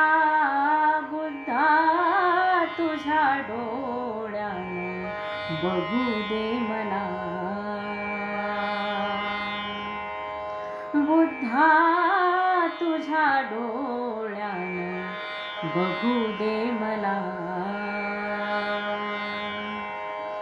द्वेष भरला मनामध्ये, अहंकार भरले, मीपणाच्या युद्धात मीच मला हरले. हार जीतच्या पल्याड, हार जीतच्या पल्याड, हार जीतच्या पल्याड जाऊ दे मला. बुद्धा तुझ्या डोळ्यानं बघू दे मला. पैसा अडका सोना नाना, सत्ता ही संपत्ती, तृष्णेच्या नद्या नाह्या पूर आला किती. या नदीचा उगम, या नदीचा उगम, या नदीचा उगम शोधू दे मला. बुद्धा तुझ्या डोळ्यानं बघू दे मला. राजमहल सोडला तू, सोडली सनाती, तुझ्या जीवनाची सूत्र माणसाच्या हाती. शोधायाला निघाले मी, शोधायाला निघाले मी, शोधायाला निघाले. निघू दे मला. बुद्धा तुझ्या डोळ्यानं बघू दे मला. बुद्धा तुझ्या डोळ्यानं बघू दे मला.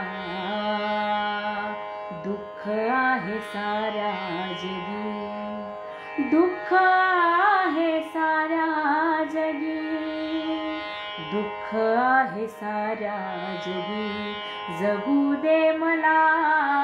बुद्धा तुझ्या डोळ्यानं बघू दे मला. बघू दे मला, जगू दे मला. बघू दे मला, जगू दे मला.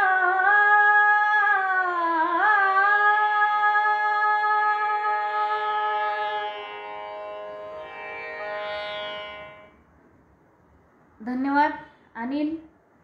आणि हा जो मला 38 तारखेपर्यंत चालणारा उपक्रम आहे, हा सगळ्यांनी भरभरून प्रतिसाद द्या. या पेजला लाईक करा, शेअर करा आणि या सगळ्या बुद्धपौर्णिमेच्या निमित्तानं जे काही धम्मचिंतन होत आहे याच्यामध्ये सगळ्यांनी सहभागी व्हा असं मी पुन्हा एकदा निवेदन करते आणि थांबते. सगळ्यांना जय भीम, नमो बुद्धाय.